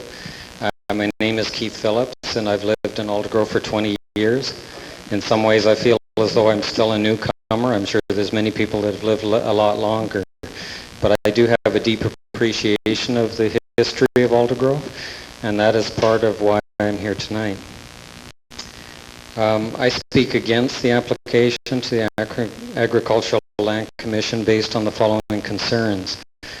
I am not opposed to gradual, controlled growth. This application seems to be based on a couple of hundred survey responses, and an application to, in fact, double the population of Aldergrove should be based on a full household survey within the historic boundaries of Aldergrove, which extend much farther to the east of us in particular. Birchern Creek runs through most of the portions proposed in sections 1 and 2. I live right in the very little pointy part right here that is about probably half a block from the proposed bypass. Has an environmental impact study been done on the salmonid habitat? And if not, it must be done and published prior to the application.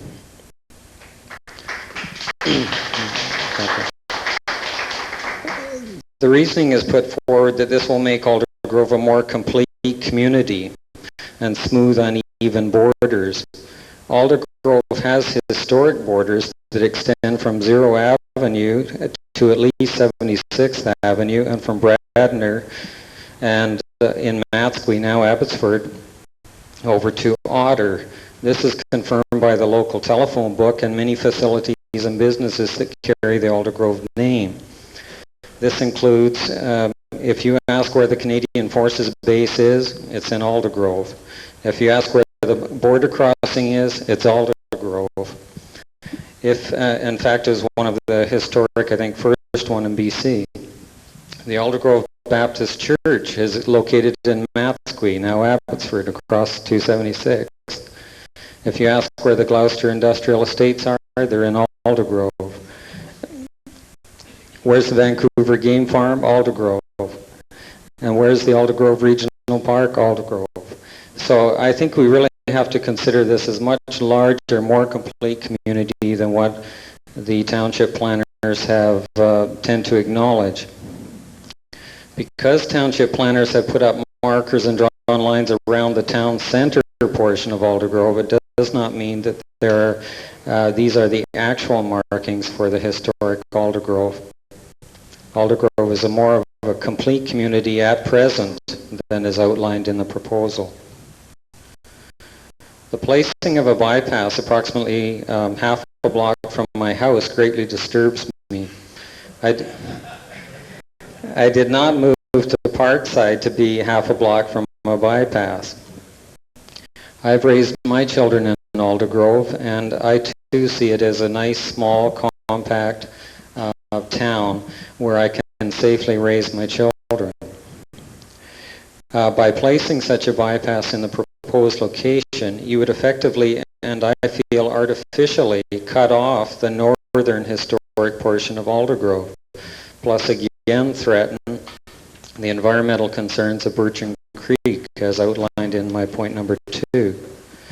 In addition, I feel any hope of revitalizing Aldergrove would be dashed by having people merely drive around it. Gravel truck traffic in particular could be banned right now by forcing them to use Lefebvre and 16th Avenue.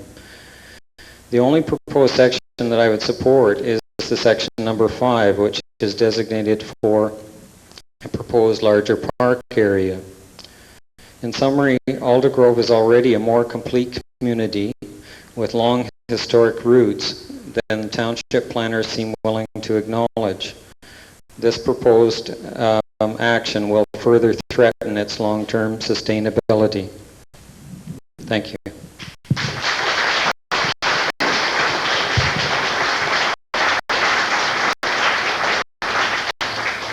Thank you, Keith. Wondering if we can have Bill Collette, Marvin Andrews, Matthew Groves, Teresa Lemons, Roy Williams, and Roger Tott. And we'll start with Bill Collette. Is Bill in the audience?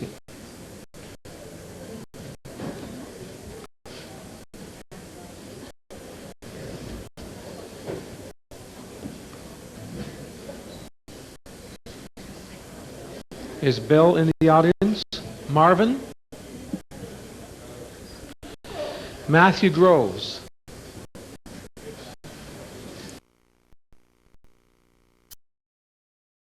But my name's Matthew Groves, Mayor and Council members. My sister spoke earlier, so I won't repeat who I am. We are not members or residents of Aldergrove or residents of Abbotsford. The first point that I'd like to make is that the bypass, as it's laid out, is a band-aid solution to your traffic problems, and all you're doing is unloading them onto us. It's not really doing anything except forcing it on somebody that didn't elect you. And that's very annoying because all of the landowners in Abbotsford were not notified of this situation. We only heard about it through a few concerned people that brought it up to us. And I think that if you're going to have any further meetings, that you should notify all the affected landowners in writing first. I think that's only fair. It would also give us a chance to prepare. Now, insofar as the bypass goes, it is a band-aid solution. It doesn't really take care of the problem. The problem is an east-west connector. You either make Fraser Highway an east-west connector, or else you build another one. But you don't put a little loop around Aldergrove. That won't do anybody any good except the merchants of downtown Aldergrove. They think it's going to help them. I would disagree. It's just a band-aid solution. The only other point that I'd like to bring up is that you really couldn't possibly have thought that by sending the Council of Abbotsford a letter on June 1st or 2nd, whichever day it was, to advise them of your application to the ALR is proper notice. You people are imposing ideas on people that have absolutely no voice in your election. and I object to that. If you're going to do this, draw a line right there until you have the approval of Abbotsford to do it. Don't draw a line right through my parents' place, right beside their back porch, and say, this is where we're going to unload our problems on you people. Thank you.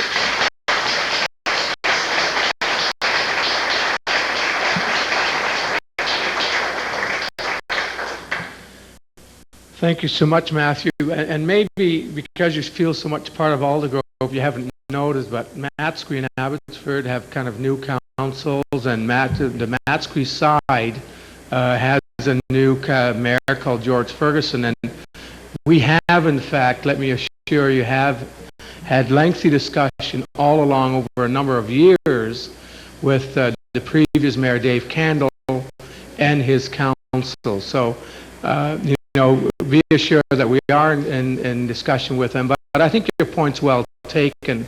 And once we actually have identified people that will be affected, we will be making you part of the mailing base. In fact, we'd really like you to become part of Langley.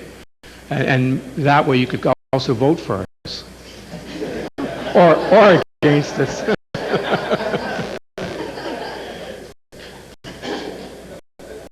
Thank you, Matthew. Teresa Lemons. Is Teresa still with us?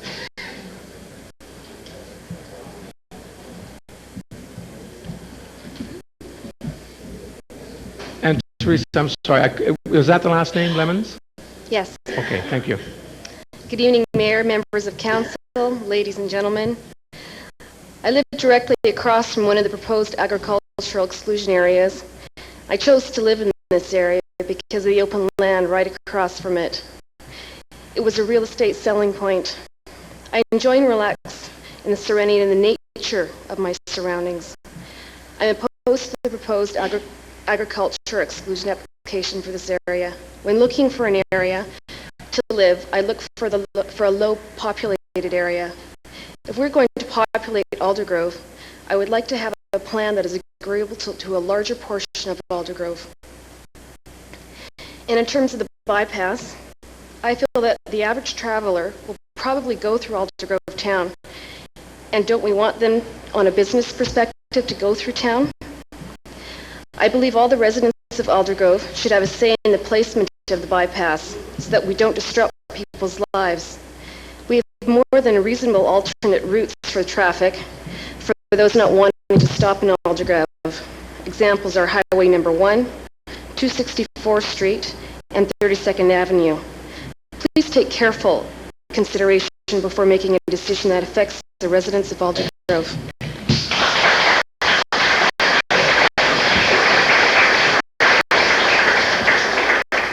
Thank you, Teresa. Roy Williams and Roger Todd. Roger still here? Yep. What? Okay, there's a lot of talk about interface between the kind of the rural areas and the suburban areas. I'm in a rural area in Abbotsford on a farm here, and one of the joys that we have is that we can access into the town, we can bicycle into the town, and we have that kind of ability. And a lot of the neighbors have the same sort of thing where they can come in freely into the town. Now, if a bypass is built on the northern portion here, it's going to effectively isolate us from the town. And it's not going to be a good situation where I can't kind of freely, when my kids get a little bit older, allow them to bicycle into the park, because I'm going to be worried about a highway bypass going through here, and it really bothers me. Okay. The other factor that they don't really consider is when you have a bypass coming through, you still have a determinate flow of traffic. This is only capable of so much traffic passing through here. Now, if you can shunt more traffic through here, it's a longer distance. They're going to be traveling a lot faster.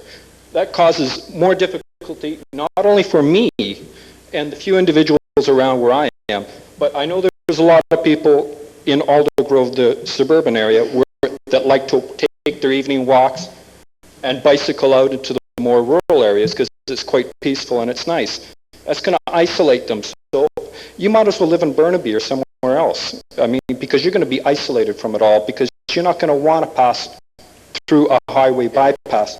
The other issue, again, when you have a rate determinant factor, it's a simple equation. They're going to be flowing faster through here.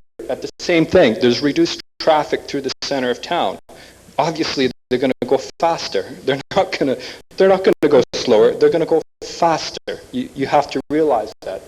So the simple solution is forget the highway bypass, improve the highway here, look at alternate routes as your best alternative in the longer perspective. The other issue is in the longer concept of planning.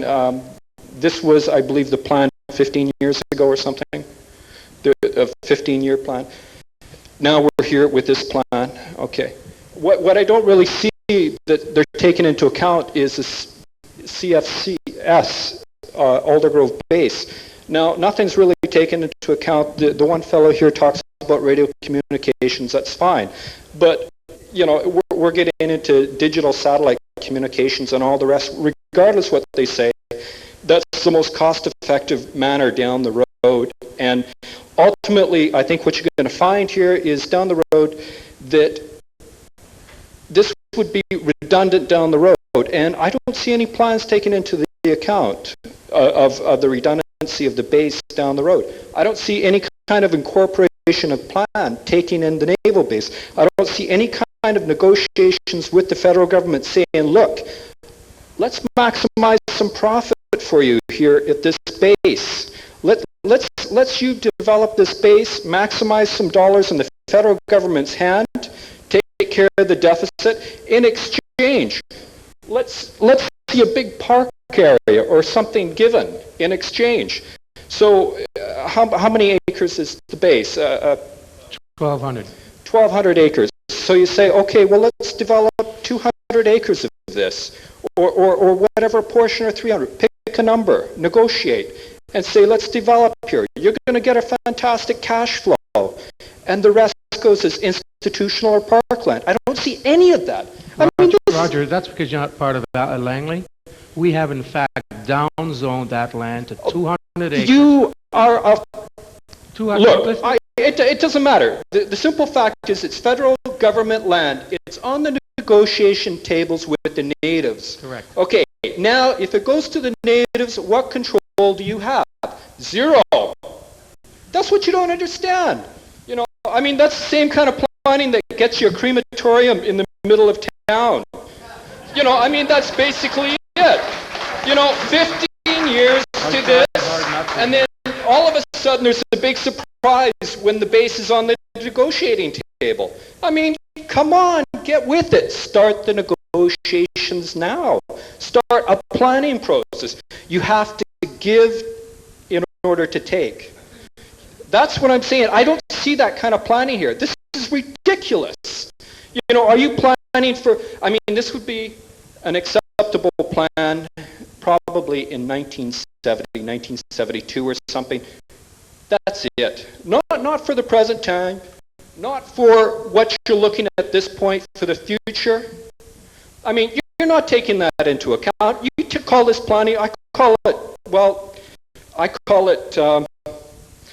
ill-advised planning and not planning for the future. Because this is kind of a linchpin for the community. It has been in the past. It will be in the future.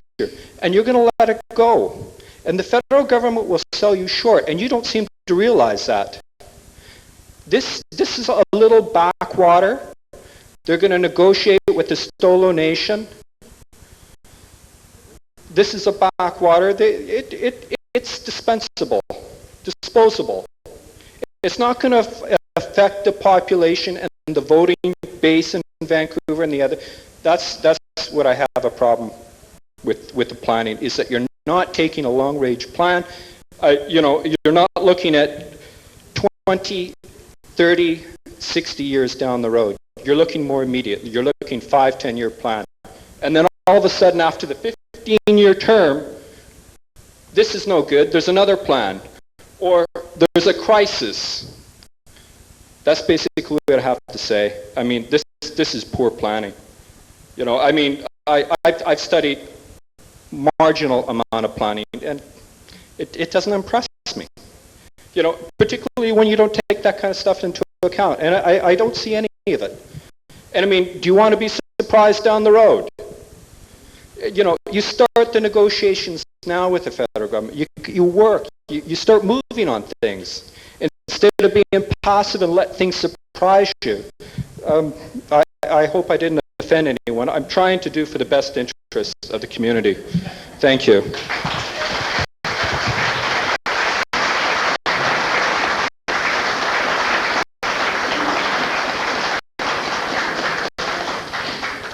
Well, what do you say after that? At least we don't have any jails in Langley. I guess that's the thing we can say. So, and to be assured, we have in fact been working very hard with the base, and in fact we have downzoned it to 250 acres and zoned it park or university site, because we in fact think that this will make a wonderful park. In fact, 1,200 acres would be larger than Stanley Park, and I think that would be a really wonderful thing. And we don't want the feds to in fact sell it to the highest bidder and thrust all sorts of development on us as a community. We think it's a public asset. It's been public. If they don't want to have people that can contribute to the community living on the base and only want to have towers, and in the meantime dictate what happens in the eastern quadrant of our township, doesn't make me or this council very happy. Consequently, we've taken some really good proactive action to get control over those lands when and if the base doesn't work as a base anymore. Now, we do come at the end of the speakers list here. Is there anyone else that would like to speak? This is your opportunity, and please step forward. We've actually had Mr. Gibbons, so I would appreciate if we could only speak once. So, madam, yes, if you could state your name and address. Yeah, and anyone else, could you work forward up to the mic? Yes, my name is Patricia Fricky, and good evening, Council and Mayor and ladies and gentlemen. My concern is the area number 5. It looks like just a flat yellow area. However, it's beautiful rolling pasture, and at the present time is being used by a dairy farmer for his herd. And I'm opposed to this piece being taken out of the ALR, and in particular this portion. And I think rather than trying to increase the population of Aldergrove, why not try to meet the needs of the people who are already here? And thank you.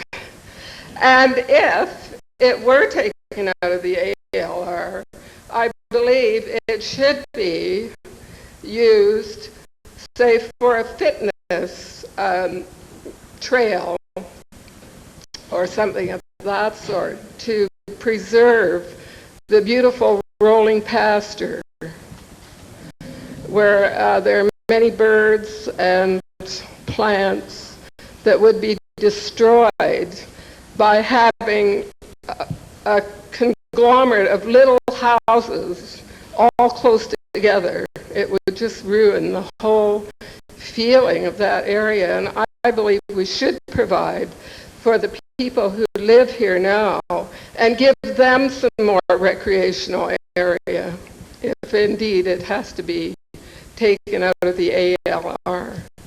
Thank you. Thank you.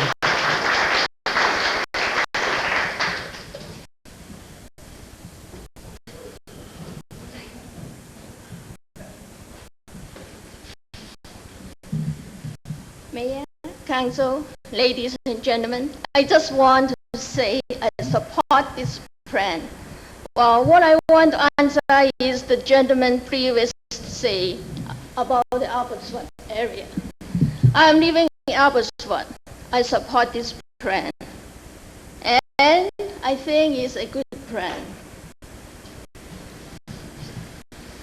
Well, as about the bypass, nothing wrong it is. So I just want to say I fully support it. It's a good one. My name is Lisa Yun. Thank you, Lisa. Thank you.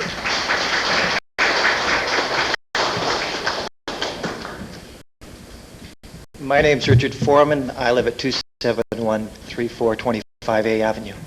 I've only been a short time resident of Aldergrove.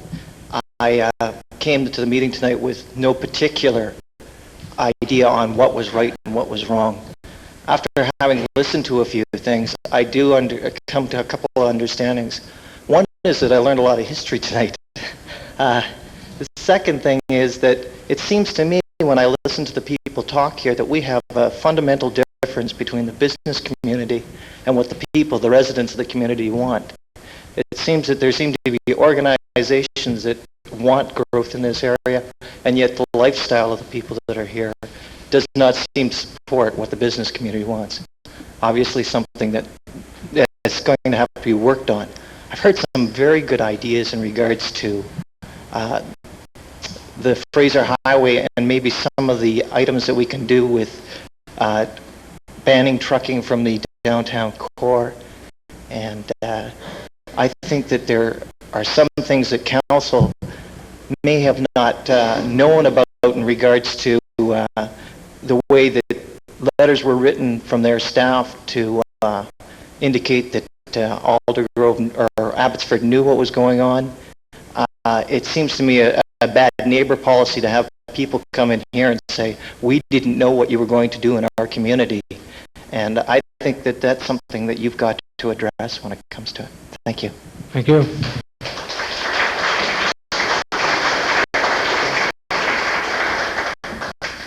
Hi, Mayor, Council, and ladies and gentlemen, my name is Chris Gunn, and I live at 25930 36th Avenue. We have an 8-acre parcel there with approximately 31 sheep right now, and the bypass will be going through the back of our property. And if that happens, we will not be able to keep our farm status, which is a great concern to us. And then somebody else suggested, well, we'll use the front of 36th Avenue, which I live on as well, which I really wouldn't like as well. I think to build this huge bypass all the way around Aldergrove for approximately 12 blocks of Fraser Highway seems like a great expenditure. I think maybe just do the trucks onto another route, or make Fraser Highway as it is into 4 lanes and move the whole town 2 blocks either way, because it's not much of a town anyway. Thank you. Thank you, Chris.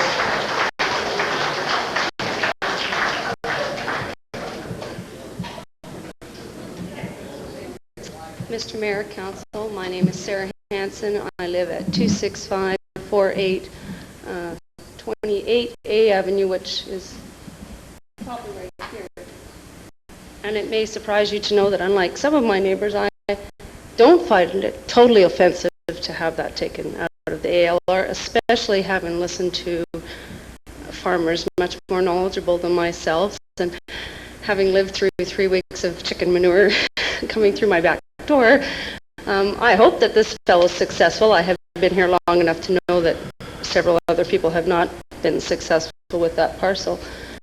I would have to agree with Marlene Van Balen in the sense that this is still at the planning stages, and that planning is a process. And what I hear you getting information on is that people want to be part of that planning process, and nobody wants to have any sort of road going through the middle of their backyard, and that's reasonable. I also wanted to speak in support of the gentleman, I think he's left now, that was a social worker or social services, and address a little bit what that gentleman had said earlier about get to the point. The point is, coming to Aldergrove from Port Coquitlam, from a larger based area where you have support services, it's all very well and good to say, you know, we want to preserve our little plot of land for our children, but when we live in a community that is largely not a community where people live here, they only live here, they don't work here, you have a more transient community. You have a less complete community. You have a less socially stable community. So what I see happening when people say we want to develop the downtown core, we want to develop some more housing, you do have to have an economic base in order to have social services in your community, like doctors, social workers. Those things have to work hand in hand. I guess what I would plead for is that we need to use some wisdom and some good judgment and to have more of these kinds of dialogues and discussions to get that going, because, you know, it's one thing to say I'm going to move to a small town and assume that that means you're going to raise your child in a safe town. That's not necessarily the case in Aldergrove. I don't get that feeling here, frankly. We don't have a nice downtown core. You know, we have a lot of kids roaming the streets at night, and we don't have a lot of social services in place for the transient families, for the families at risk. And whether we like it or not, our community is made up of largely families that are at risk. And we don't have the social services base. We don't have the money to provide for those people. So I respect the people's opinions, all of them that were stated with respect to not going through your farm and not going through your house. And everyone has an issue here. And I think that if we can work with some wisdom and some sensitivity, we could work some of those things together. I'm not completely opposed to the plan as it stands. However, it would seem that given what we've been hearing tonight, there does, you know, we still need to maintain that we're in the planning stages, and we need to continue to fine-tune that plan. Thank you. Thank you, Sarah.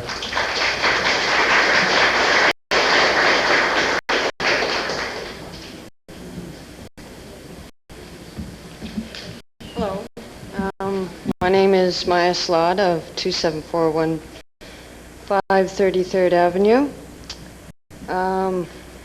which is from parcel number 4 of the proposed ALR exclusion. I wasn't planning to talk today. You have to excuse me, I'm a little nervous. Anyhow, with talking with my neighbors, all our properties are adjacent the ALR, or backyards back onto the fields. When I moved to Aldergrove approximately 4 years ago, this was what I was looking for. All the neighbors basically are against taking it out of the ALR. We have bought into our properties, and all of a sudden we're faced with either having backyards and patios stare into our backyards, which was not what we bought into, and I don't see how that can be overlooked or pushed aside. And I wouldn't know what to do about it, except to say I certainly wouldn't want parcel number 4 taken out of the ALR. And that's all I got to say, but thank you very much. Thank you.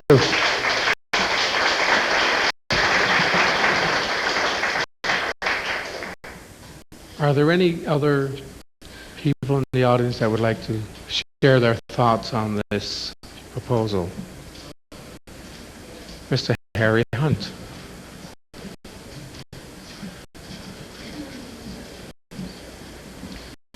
My name is Harry Hunt, and I live on 26th Avenue West on 26th Avenue. And I just want to bring something to light on number 5. If you've been around Aldergrove any length of time, we had put together an outfit called Aldergrove Recreation Commission. And I'm sure Mrs. Arneson would know about that, because when she first came on council, we had it. And that was the land that we wanted out for the for recreational purposes. I'm glad to see today, after all those years, how many years, Muriel? At least 16 years. The original plan out of the agricultural land reserve did come down 264th to 24th and across. That was, except the landowner of number 5 at that particular time didn't want it to come, and it didn't. But I think it's a good idea. I can't speak for the others. I can't speak for a bypass. All I can speak for is the fact that we do need that portion of number 5 for our young people of our community. Thank you so much, Harry.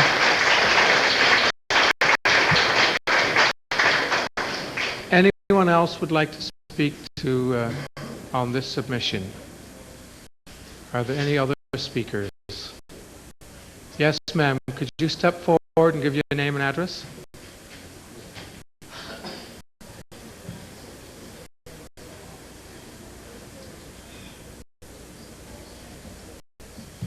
My name is Lisa Holsworth, and I live on the Could you just move the mic down a little bit so people in the back can hear you? My name is Lisa Holsworth, and I live on Lefevre Road. And I don't feel that there's any need for this bypass. We have a freeway that is not too far away. And if anybody doesn't want to go into this congested area, so-called, then why don't they go to the freeway? That's what it's there for. And it's not that far away. Why don't we make our streets a little wider? And why don't we just keep Aldergrove the way it is? We don't want to be Langley, do we? Thank you. Are there any other submissions from the audience? Any further submissions? We've received a number of written submissions. I was given one by Herbert and Julie Penner, so that'll become part of the record. And Mr. Edwards, was there any other? Were there any other? Okay, and that'll be part of the package then. Thank you so much. Thank you all so much for coming. It certainly showed that there's a lot of interest in the community on this proposal. I always respect people who hang in there for 3.5 hours for the community. Thank you so much, and I'll have a motion to adjourn. Over.